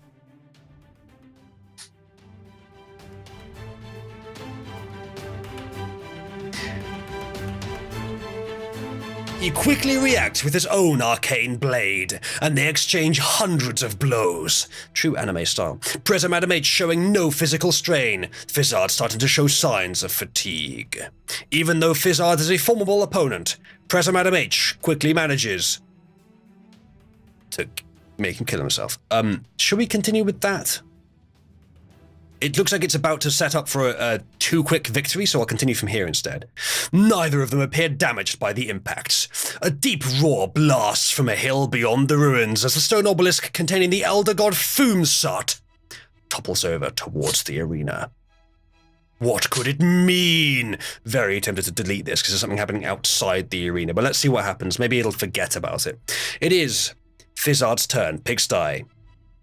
Thank you, Plasma, for posting a GIF from the world's second greatest anime behind Fairy Tail. Space Hillary has stamina current Hillary could only dream of, says Pumad. Chat, we are 10 minutes away from the end of the stream. Oh. But we're £65 behind the requirement for an extra hour. So if you're enjoying this, you want to see more of it beyond probably just this battle, then it's £65 in total between everyone. So every little helps. Everyone can pitch in a little bit, and then it'll be another hour. Give 100. We end right now and start watching Castle. No. Give nothing, and we end right now and we start watching Castle. I guess, If in your tip you request that we end now and watch Castle, then fine, I'll take it to mean that instead. If it's, sufficient to get us to 100. Indeed. All right, Pigsty has sent a turn. Fizzard summons a great white shark from the ancient fish juices in his pocket to eat Madam H. She casts forth a divine symbol made of magic plasma. Hey, that's the name of the guy that's controlling her. Which lops the fins off Fizzard's pet, though it is otherwise unscathed, and Fizzard's protection spell is dissipated. In retaliation, Fizzard summons even more fish from ancient, long-forgotten depths, as his shadow swells behind him to contain 1,000 tiny beasts. The writing of the tale was interrupted by the sudden and unpleasant destruction of reality around them. Okay, no. No. Well, continue from suddenly, though. Suddenly, not even the great white shark was safe. The tiny creatures were everywhere, leaving nary a scale untouched before, when they first came up, they dove again deep and dragged the giant shark below with them. Good job, Fizzard. You summoned a shark and then summoned infinite tiny creatures that then brought that shark down under the arena and everyone's gone. Apparently. Wow. So, it is now Plasma's turn with Madam H. Di, were you here when Plasma obtained his newest role? I don't think so. Do you see what his new role is? Plasma, where is he? Where's Plasma? He's the pink one in live chat. Alright, let me see. Oh, the snow bunny? Yeah. I think I remember that one actually happening. Mm-hmm. Lol. It was for posting feet in events. Oh, Jesus. Mm-hmm. Who was the one that got Snow Bunny and then immediately left again? I think we already reminded you of this. Yeah, equals Harry. Oh, was it Harry? Yes. Oh my goodness. That was the original reason for the role being created. He typed that, and then some other stuff happened, and I gave him the role. He changed his name to try and hide from the embarrassment. Changed his profile picture, his entire identity on Discord to try and hide from the embarrassment, but you could easily find people. And so I gave him the Snow Bunny role to make sure he wouldn't be able to change it again, then he left the server forever. That's so funny. Alright. End the turn. Madam H calls out, "Are you resisting the law of the United Nexus?" And she reaches easily into Fizzard's mind. Not necessarily. That is contendable, so you'll have to change that a bit, as per the rules of the game.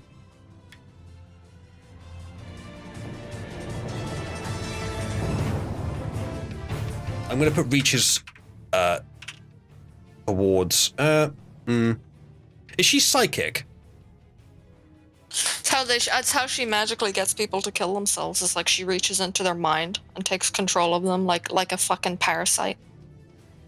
Reaching into Fizzard's mind. Because otherwise it's going to think you mean physically with psychic powers. Is that okay, Plasma?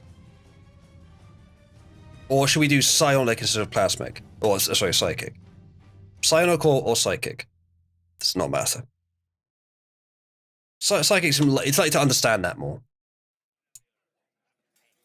At the very least, his defenses were strong enough to rebuff her attempted prying, but she saw snippets of information.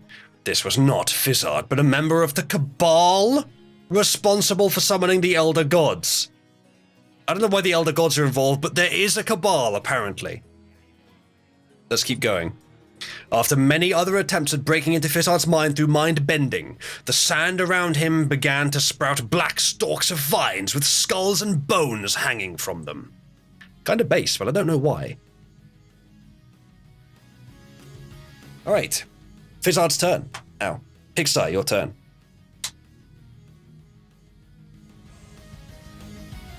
Of course, Hillary fears the Cabal. Yes, she would. Di, in your many years of observations, would you agree that there is a particular thing that Cabal tends to do pretty much all the time?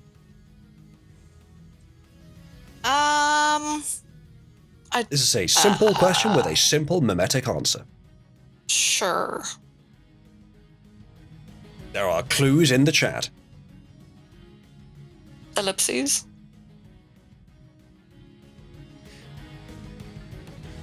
Chat, would anyone like to sign up to be Cabal's newest long-standing member to replace Di?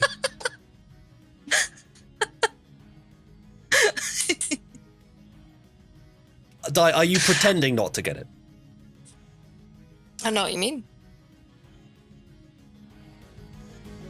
You're pretending to pretend not to get it now, aren't you? So it looks like you do get it, but you don't. You still don't.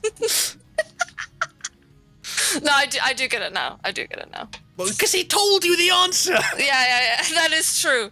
That is also true. Right, we're waiting on Pigsty's turn.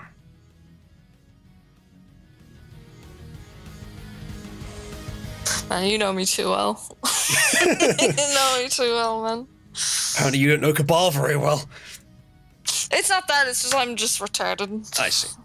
I can't remember these things. Fizzard calls forward murky legions of black tentacles to ensnare and drive Madam H to madness.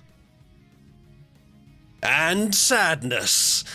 Madam H becomes enraged and puts her sword back in its sheath, which is something you often do when you're enraged, charging to the wizard and pummeling him repeatedly until after a few seconds his face is gone, and the top half of his body flies apart, black and scarlet gore. But is he dead? Flying in all directions until this gets too boring, and the tentacles shrink away. Her skin is scarred from the barrage. She picks up the scepter, which shocks and wails painfully before dying at her touch. Pigsty's scepter is dead, but is the character dead? The corpse is removed. The arena has repaired itself. He's back. Wait, the corpse of the scepter has been removed, but Fizzard is still alive! He's half a body, but he's still fighting! Fizzard hurls his battle glaive at Madam H, and she backflips with complete grace to dodge the projectile. It is now the turn of Madam H.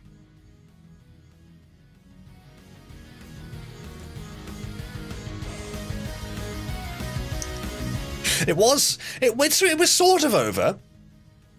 The top half of his body is, let's find it. His face is gone, and the top half of his body flies apart, black and scarlet gore flying in all directions. Now, something like that could be written without it necessarily meaning that they're dead. If they're an overpowered character, not with a real normal human most likely, but if they're an overpowered, like, fantasy character, which these are, it's not necessarily dead. The scepter, which we didn't know existed, is dead, though apparently it was alive before that. It's dead now, so he can't use a scepter anymore, unless he has a second one, which we didn't specify he even had a first one, so maybe he does. But Fizzard, now, with his chest torn apart, blood and gore everywhere, streaming blood out of his chest, and his face literally torn from his skull. You can see the muscles. He's still fighting. He's alright, he'll be fine.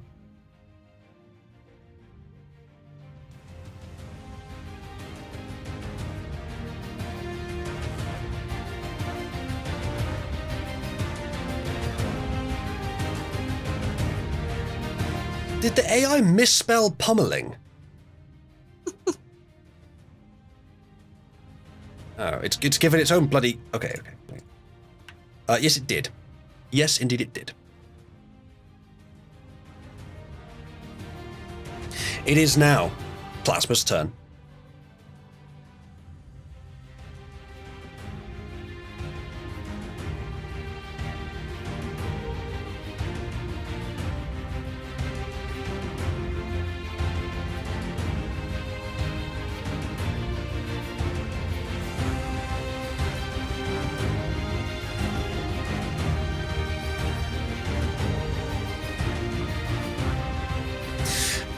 This battle could end very soon. President Madam H already has a significant upper hand because her opponent is a pile of messy gore.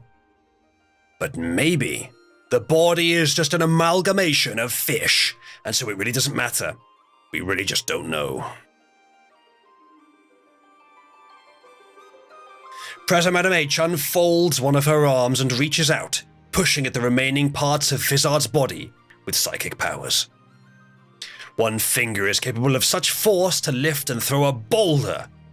Just like Jarbo, Fizzard is too agile, running around her, ducking under her arms, jumping around, and Fizzard succeeds in making distance. But the rocks and parts of the ruin begin to float and smash at him. They deal little damage. With a mystical laugh, Fizzard raises his staff, not a scepter, apparently a different thing, and to fire a beam of power. President Madam H rushes forward into the blast with her magical shield. I want to see what happens. She is no longer inside Fizzard, was she before? But very near. She swings hard with her fist, smashing him hard and making him bloodier, just past the barrier. Now she grabs his tail, throws him high and hurls his dagger at him. But he lands on the ground, not unharmed, then starts to slice her with his glaive, but is not so effective against her magical powers. The massive sound of stone groaning in pain makes them stop and look over, while other parts of the ancient buildings move with a terrible groan, as if they might grind to dust if not set right soon. A great cracking sounds like stone is breaking, as the broken wall they're standing in front of cracks, bursts, and rocks spill out, as several enormous and powerful stone golems rip themselves out from the rocks they were patiently encased in. Stop. Next person's turn. There are now golems. Fizzard, Pigsty, I think. Yes. Your turn.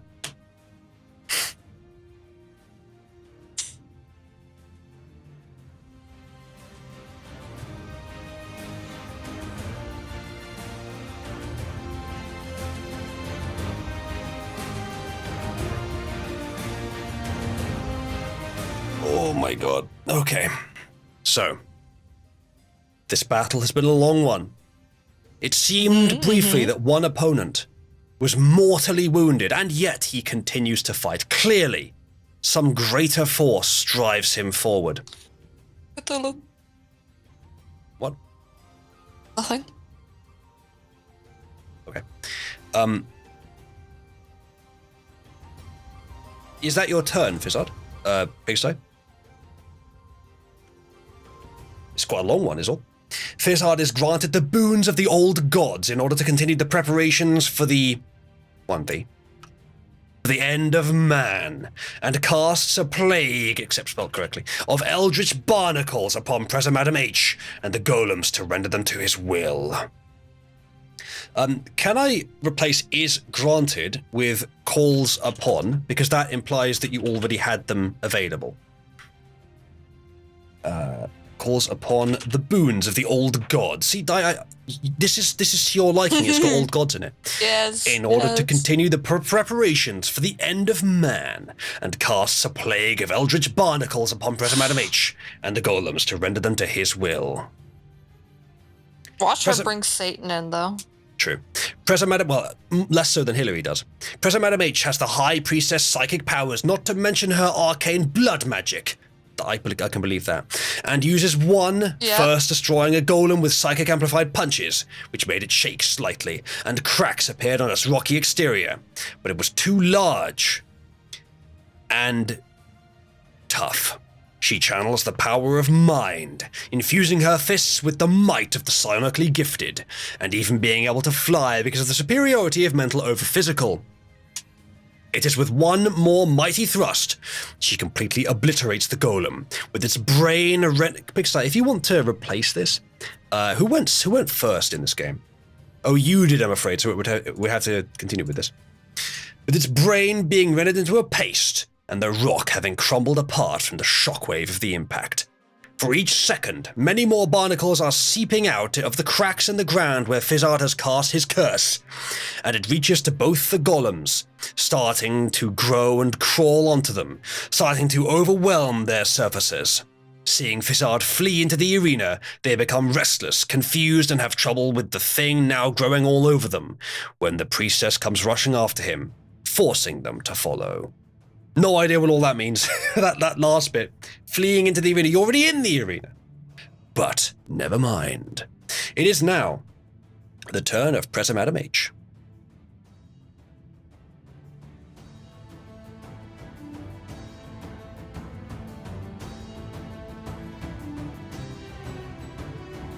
So, Dai, who's your favorite to win? Oh, I don't want to say Hillary. You know? But I feel like the only one who can defeat her is like Alex Jones. Well, it's a shame that no one in any of these fights has used a character who is basically Alex Jones. Shame. A shame. Except that time that the guy that's currently controlling Hillary did. So he could conduct a one on same one battle. Funny. I mean, there's nothing stopping you guys doing this yourself. Maybe even doing community streams of this. Mm-hmm. All right, Dai, you like this? Presa Madam H summons Moloch, satanic demon of the abyss, God. and points at Fizard. Finish him, she barks. Moloch. Is that really what it says? That's what Presa Madam H's turn was, what Plasma's turn was. Oh my You can gosh. see on the screen Of what's course. happened, Dai. Yeah. I just looked at it. I'm so sorry. Moloch, using the blackest magics in his arsenal, conjures 1,000 hounds from the shadows and uses them as stepping stones for his leap towards Fizard. That is creative. Fizard and Moloch run towards each other and embrace in romantic whatever. Neither casts a spell. They begin hand-to-hand combat. Fizard fights magically, even though they just said no one casts a spell, while Moloch fights literally, bringing his massive claws, armor, spiked tail, horns, and jagged wings into the brawl, nearly maiming the weakened Nork, eventually stopping. As they embraced, kissing deeply. No, that one's not Oh in my there. God. A blow with his glowing scepter and wait, that's Moloch's scepter, I think. And Moloch grunting and his. Hillary have a thing. It looks like it's changed who it's referring to. Eventually stopping a blow with his glowing scepter, so he's got a second scepter you didn't know about. And grunting his final words before Moloch can sink his teeth into Fizard's flesh, as the razor-sharp teeth draw out sardonic emerald blood. 1, how can blood be sardonic? 2, the blood is apparently all this time was green. I didn't know that, but that would prove that he's not exactly human. Mm-hmm. Fine then, Pugash. You take his soul. Moloch, I don't know who Pugash is. Moloch gives a mighty grunt as the blood eats away at his insides and skin, burning his mouth while slowly charring through his scales, making him melt off the armor. So, Fizard's blood is melting Moloch. As Moloch's body burns and bleeds, Pugash, a snake the size of a river, who had been carefully concealing herself, easy to conceal a snake the size of a river, moves her fins and slipped out of her hole, circling around their feet and rising up high above into the air, ready to strike. Leave it there for now, with that turn. There is now a Fizard, bitten by Moloch. He was fine with it. That doesn't matter. His body is made of something other than human flesh, though it looks like human flesh.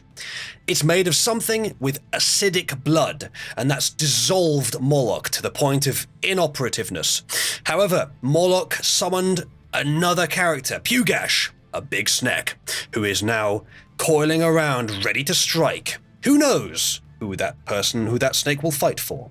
It is now Fizard's turn. Pigsty, what will you do?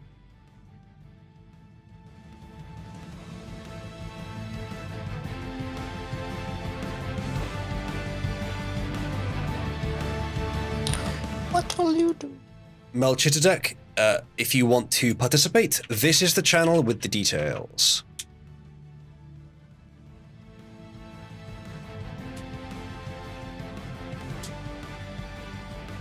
I hope Coates' character can be used next because I want to see what happens with that. I think it'll be funny. Fair enough. There is a VOD of this session and the last session, though, if you want to see that. He has played.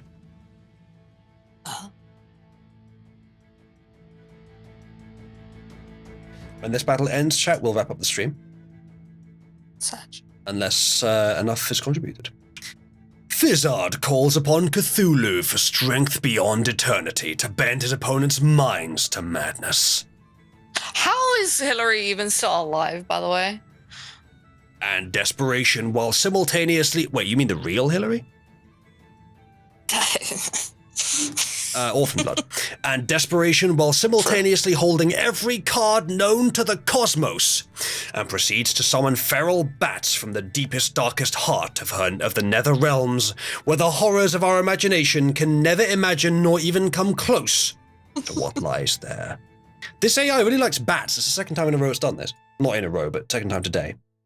The great serpent descends, her mouth open, and swallows him whole. Now she circles above, gliding, making him taste the fluids of a fish belly.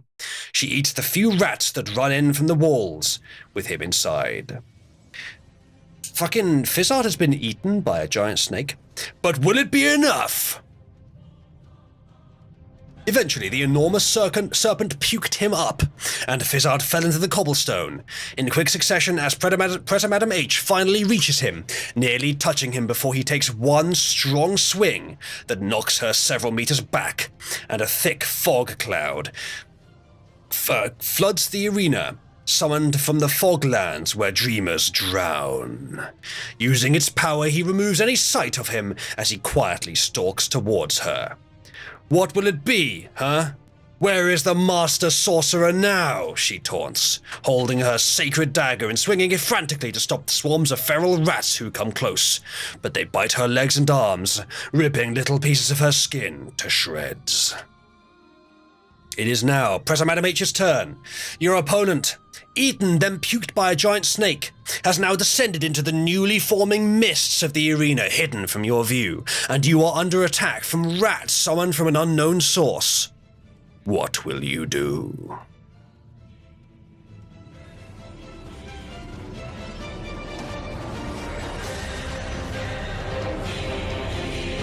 I love how she's taunting while being eaten alive by rats, by the way. Yep. Are you starting to support Presser Madam H now? I could never say such a thing out loud.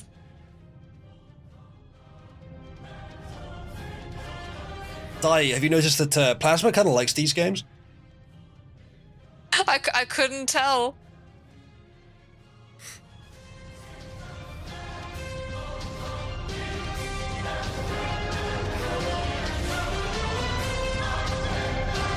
Alright, we await Plasma's turn. Or is it, yeah, we await Plasma's turn. Cthulhu can't even fucking kill her, dude. That's how you know.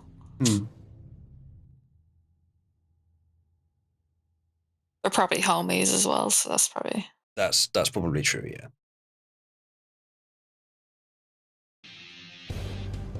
Also homos. Yeah. Right. I'm very hungry. I think after we finish the stream, I will grab something to eat and then we'll watch Castle. Well, at the same time, actually.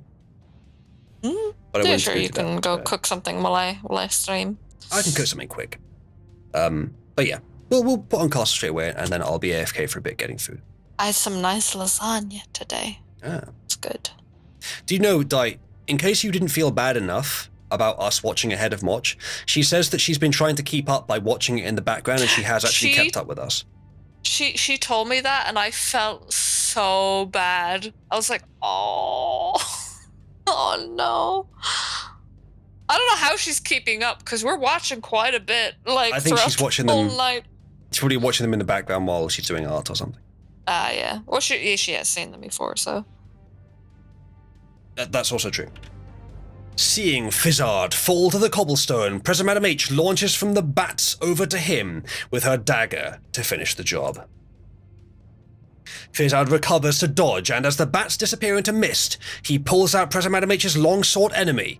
Fizzard, now controlled by the power of the Hive data, holds it before her. Holy shit, this was in her description. Hold on. Professor Madam H, a high priestess, her only adversaries clothed from the hive data centuries ago. But the hive data still exists. The two of them start fighting. In the mist, Professor Madam H does not discern her target. The mist begins to disperse. From the outside, it sounds like they were very much on equal footing, steel on steel, both dancing at lightning speed in the grey marble area, with no way to determine who held the advantage.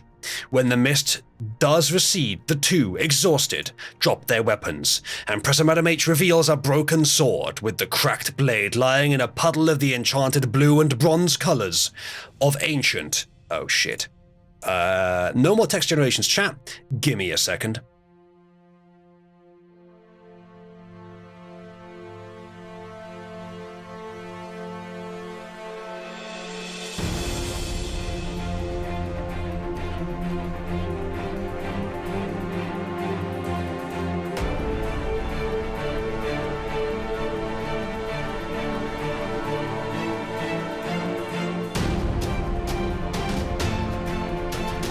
And we're back with no problem at all. The trial has been artificially renewed. Lying in a puddle of the enchanted blue and bronze colors of the ancient United Nexus weaponry, with his enchanted club, which apparently he had, Fizzard steps back. Professor Madam H takes longer to read her opponent and plan her next move. Then it clicked. She held the shattered sword as if she would thrust a blade through him, but they both knew such an attack would do nothing now. Fizzard's left wing flutters in preparation, he has wings apparently, for his arcane casting, but he gives her a chance to speak her mind. Whatever your plans are, they shall fail. All you wizards have doomed this universe. I have no intention to doom this reality, Fizzard retorted. Ugh, Professor Madam H rushed toward and ran towards Fizzard. I just want to say, Fizzard had the what was it, the data, what was it, the hive data. Fizzard had the hive data, and yet he allowed himself to be disintegrated from the chest up, eaten by a snake, and all kinds of other risks he went through before pulling it out to reveal it. He's that much of a Chad. And for that, I think we have to give him a special award, which I shall note down now. Hillary's still not dead, though, is she?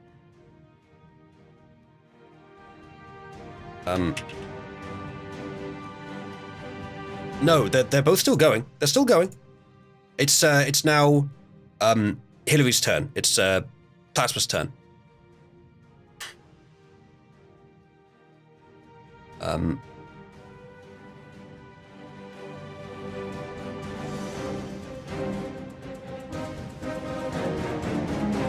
Pigsty, you've been given a special reward, Hive Data Holder.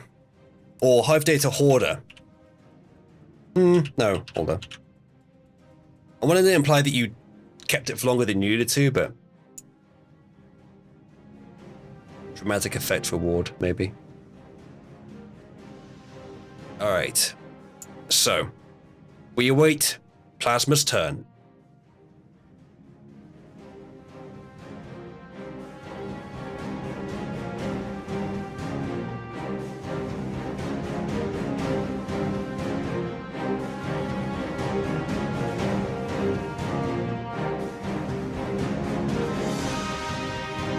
Puma, are you interpreting Fizzard as Trump? Trump too, that would be funny. No one's actually used Trump in this yet. I'm surprised, man. You're slacking, chat. The Data Nexus.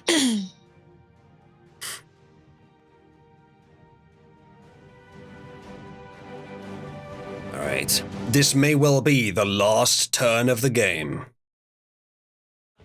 Da, da, da. We shall see. And thus the last turn of the stream, most likely.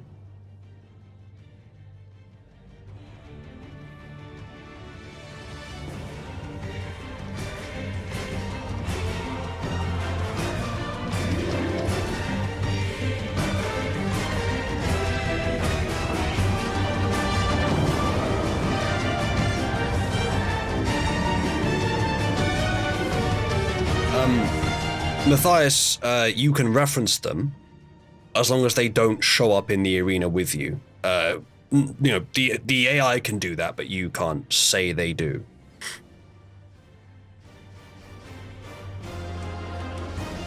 Realizing the wizard has connected to the hive, President Madam H calls out, "Nexus, he is ours, take him," pulling out her laser gun and firing. There is no effect, she misses. Fizzard, becoming a master of psionics from his connection with the hive, enters President Madam H's mind, manipulating it to confuse her senses. I think you have a redo, Plasma. I think you went second. You did. So if you want to redo that one, you can. Alright, he's using the redo. Pulling out her laser gun and firing. Now, small explosives began to rain from the sky, pelting the battlefield, slowing everyone down, and making them have a chance to stay, go, or dodge. And it distracted Fizzard, a few shots hitting him, burning him as his cape. And it catches the bottom in the flames. Finally, with a whip and flourish, he took off his cape with one stroke, and it burned and crumpled to nothing where it fell. The smoke, gas, and fire were very overwhelming. It's now your turn, Fizzard.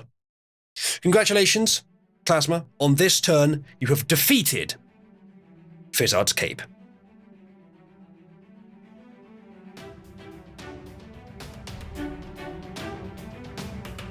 Wait, Hillary won? No. You were typing something, weren't you, Di? You listened to only a few of the words in that sentence. Oh. She defeated his cape, Oh. which she whipped off theatrical fashion as it burned to a crisp. Which is kind of base, actually.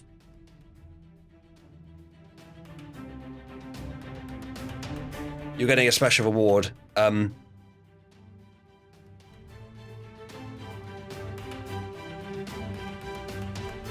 Ape flourish. You keep getting bait and switched. Yeah, I mean, power of Satan and all that. You did choose a satanic character, at least according to Di's delectation. Mm-hmm. Do you know what delectation means? Probably not. No, just You can guess from tend to context. know what words mean. All right. Pigsty. Okay. Fizzard sprays fish oil lit by the fires around him at President Madam H. Finally, Fizzard uses his ultimate trump card against the seemingly unkillable High Priestess, pulling out the amuleth, which is actually not the house that Pigsty's in.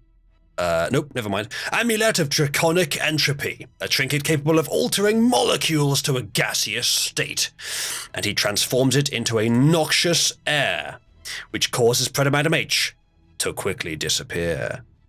His combat is ending. Fizzard decides to unleash a storm of lacerating fish to cover his escape. Fizzard picks up a rock and puts it into his pocket. For some reason. We don't know what happened to Predator Madam H. Says she disappeared. Maybe she was dissolved. We'll see. It says his combat is ending. Perhaps he's been misled. A small, sharp metal object presses on his skin through the cloak.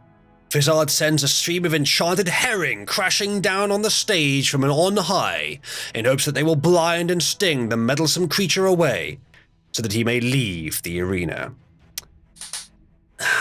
He's not supposed to be leaving the arena. I'm gonna do a bit of a modification here. Unleash a storm of lacerating fish. A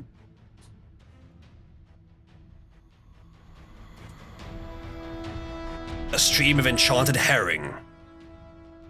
There. I've used some of the things that I added and reorganized some others. He's not supposed to be leaving the arena. This is his moment to pull out all the stops. Professor Madam H's dying grunts quickly shut up as the projectiles penetrate her, ripping her flesh apart in their attempt to swim around her organs. Are you happy, Di? Despite her many scars, injuries, and having barely survived even coming to this planet, her body is now riddled with holes and blood, the only sound, heavy breath, exiting her body. During the fight, she had been thinking of ways to try and save him, the most exciting and dangerous alternative. Perhaps if she could get a grasp of the Hive's essence within him, she could unleash its own power against itself. It was a long shot, but she wanted this to end quickly. She had begun to develop an attraction to the mage, and every word of his was as a poem, and his voice carried so clearly to her, even on the battlefield, and he seemed very sure of himself, very capable. And even intelligent, but mostly, she was very attracted to him. Every instinct and drive in her to preserve him had been awoken, and while this was a surprise, she did her best to ignore it. Love blooms on the battlefield. Professor Madam H, it's now your turn. Pixie says, I don't want to fuck her. There isn't much of you left to fuck with. Deland Timp. John Limperer of Monkend. Matthias, that's a bit much. You can put anything in the title, it just won't be used in the game.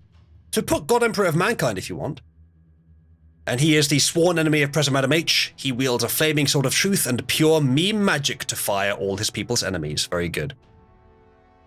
Fish Wizard versus Space Hillary, yeah. Meat Bun, I appreciate you adding that, but you will need to update it whenever I change the rules. Because they will change. Potentially. Likely to, anyway.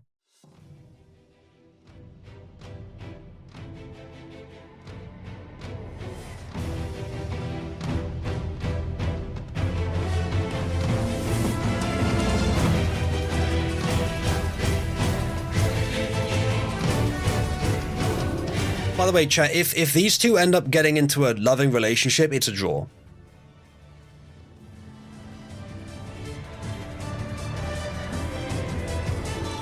Di, how would you react if the Fish Wizard and Space Hillary end up in a romantic, loving relationship? I mean, it would make sense, you know? How she wants so? More power. Or she wants more power, and he literally called upon Cthulhu, so it makes sense. I guess so.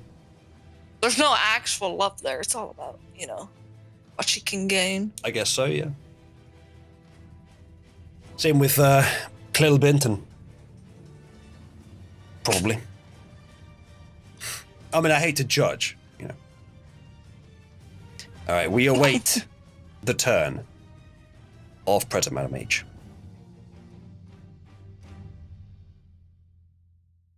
This has gone on a long time, though. It's been a long one, yeah.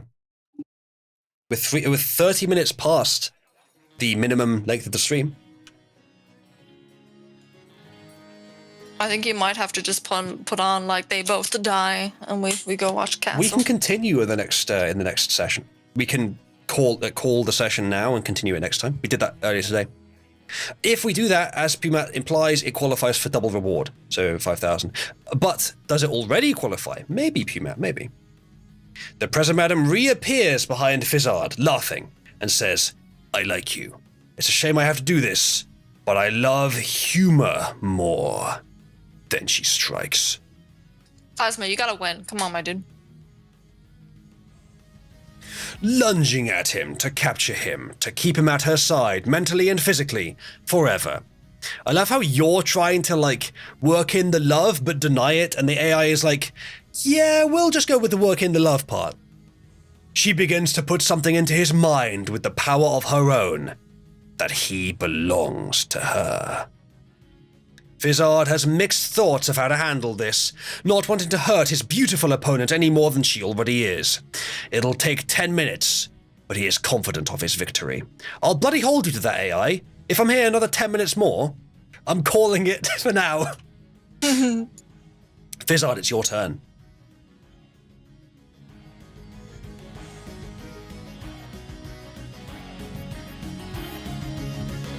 That's quite clever by Marchit's deck. He says, wasn't Bill kind of a fish wizard himself? Get it? Honestly, at this point, you might as well go the whole, like, you give her an STD and hope that kills her in time, because this is... Fizzard fucks Professor Madam H to death.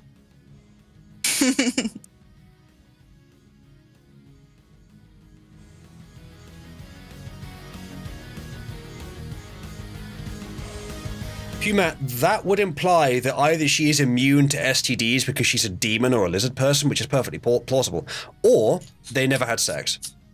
I was gonna say, you think they fuck? Yeah, I don't think so. She puts them in a dress and gets them pegged all the time.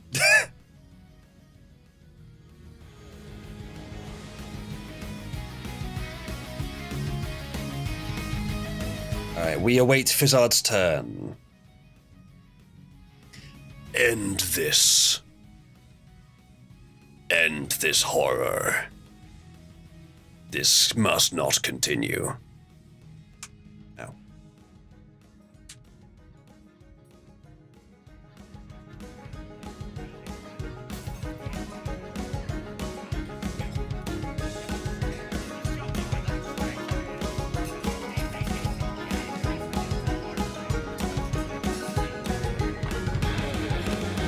Fizzard pulls Professor Madam H into a dip as the beginning of a romantic dance of devilry.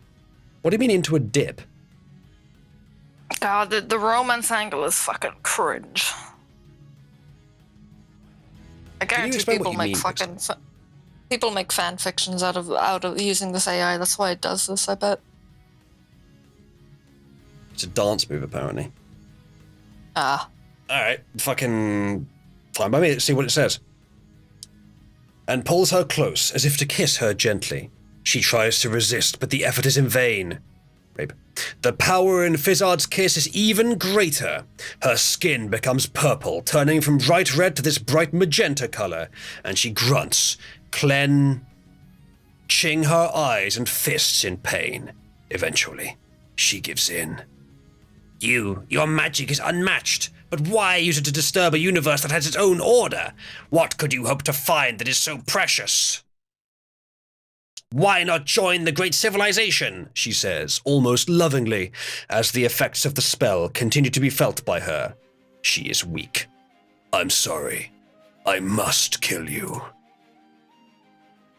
He says, as he talks. What's even happening? Her body tightens and tenses under him, the corruption deepening. He continues to perform more arcane rituals, changing her gradually to become his eternal partner. No, you don't have to. She moans softly, pressing her body into his. A wicked grin spreads across her face as she starts to laugh. Come on, we can find the answers together. She bites her lip with flirtatious feelings. This is the worst thing ever to listen to. You know what, chat? You know what the worst punishment that I can inflict on you right now is? I'm just going to click send until the battle is over. Or they live happily ever after. This is not what I expected with AI battles. Why are they just fucking? What is this? They're not fucking yet. She looks into his eyes hungrily. The intense spell should kill her soon. Fizzard doesn't need to hide the smirk on his face or the expression of pleasure on his face. No. You don't need to keep this hidden. If you become one with my hive mind... Wait, who is this saying? Oh, if you become one with my hive mind, the hive will decide your fate, you see. He says with an evil cackle, staring down at her. Fizzard begins another incantation, though he has no intention of making anything happen. She cries out in ecstasy, in pain, her body a canvas of power undecided. He continues to stand there, holding her, caressing her while continuing to cast his spells. Her ears quake as they continue to absorb. Suddenly, Fizzard looks down to see his newfound partner being engulfed by the massive eldritch powers invoked by the hive mind within. The ritual has driven her to the point of insanity. As Fizzard is transforming her body, he realizes that he isn't the one controlling her or the transformation, but his original ritual has had far-reaching effects. Fizzard continues his spells, intending to continue shaping her new hive body, not knowing if she will survive the experience. With the ritual nearing its end, Fizzard's breathing slows and he closes his eyes, waiting for the magic to take full effect. In the moment of his final casting, Prezamadam reaches deep within her and draws a small fragment of his eldritch essence out of his body and holds it in her palm as if it were a gem. In it held all of his knowledge and all his secrets. Prezamadam reaches into the hive mind itself and removes that simple bit, bringing out all of his memories, then adds it to her soul. She knows his mind just as well as he knows hers. A genius feint! Pretending to be controlled so that she can access the hive that she thought she had clothed from existence many years ago. And now she knows everything he does. What? All the spells, everything. Now she has the power of Cthulhu. What have you done? What will she do with this knowledge? Plasma, it is your turn. Never trust Hillary Clinton, guys. Who would have thought? And you doubted me.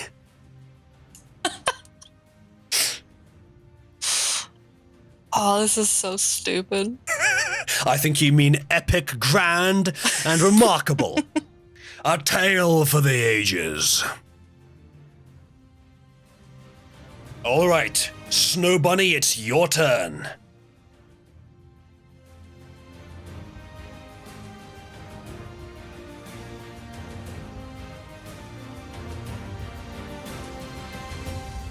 Plasma, if you have a wife or a girlfriend, you should get them to call you Snow Bunny as a pet name.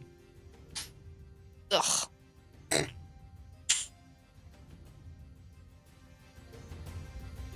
Good night, meat bun. Are you going to dance, me, Bond? Damn. I get it.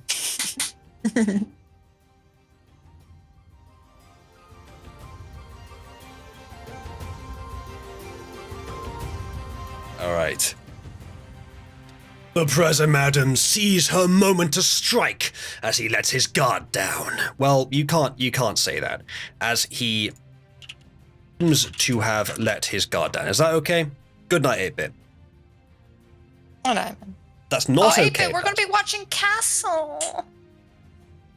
Whee. Yeah, come on, 8-Bit. It's only 4 a.m. You want to remove that entirely? A plasma like that? Is that good? Okay. The Prezamadam sees her moment to strike. She takes all of their shared power and forces it at his mind through the nexus he's still connected to. His soul is pierced, and his form crumbles to ashes in her hands. Hard to come back from that. Now, though, she can resurrect him as an eldritch slave with the same powers, and she too could command him. Plasma, as far as I'm concerned, hard to come back from being dissolved to ashes. You have a choice. Will you resurrect him to be your eternal lover?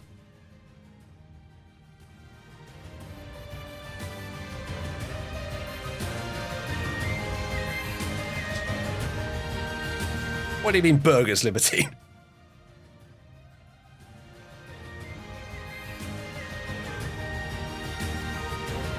All right.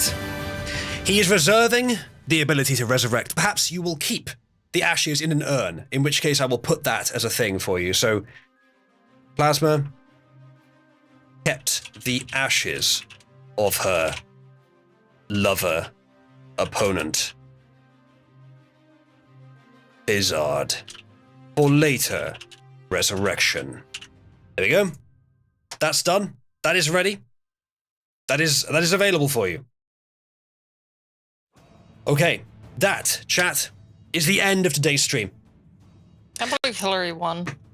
She did. It was very close, but she managed to pull off that feint right at the end, and that ended it. Prezamadam H, by a close margin, is the winner, and that puts another point in. Looks like Amaleth is getting more points. Interesting. Prezamadam H is now the only character to have 2 wins. Base, bro. Like I said, we just keep winning, you know? Yeah, and that will give you 2,500 coins for Amuleth. Plasma, which other 2 causes would you like to support besides Amuleth? Die and Moch. God damn. Happy about that, Die?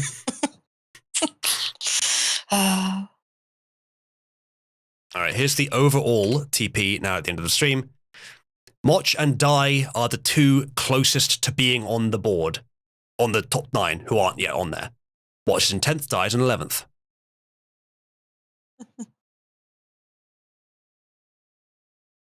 Incidentally, £85 would set Jack as the new kitten. I should have said that when 8-bit was still here. Okay, but like, why would anyone give money for anything Jack related? Because it would be demeaning to Jack. No, but it's not demeaning because he gets off on it. He's a foot fag. That has nothing to do with kitten. Kitten don't even have feet. Wait. Kittens don't even have feet. I have paws. Exactly. I wouldn't put it past Jack, to be honest, though. Anyway, that is the end of the battle, chat. Thank you for joining me. We're going to wrap up now. Join us in Cabal, where we will watch some stuff. Thank you, Korak. Thank you so much for saying that. I'm so glad we did.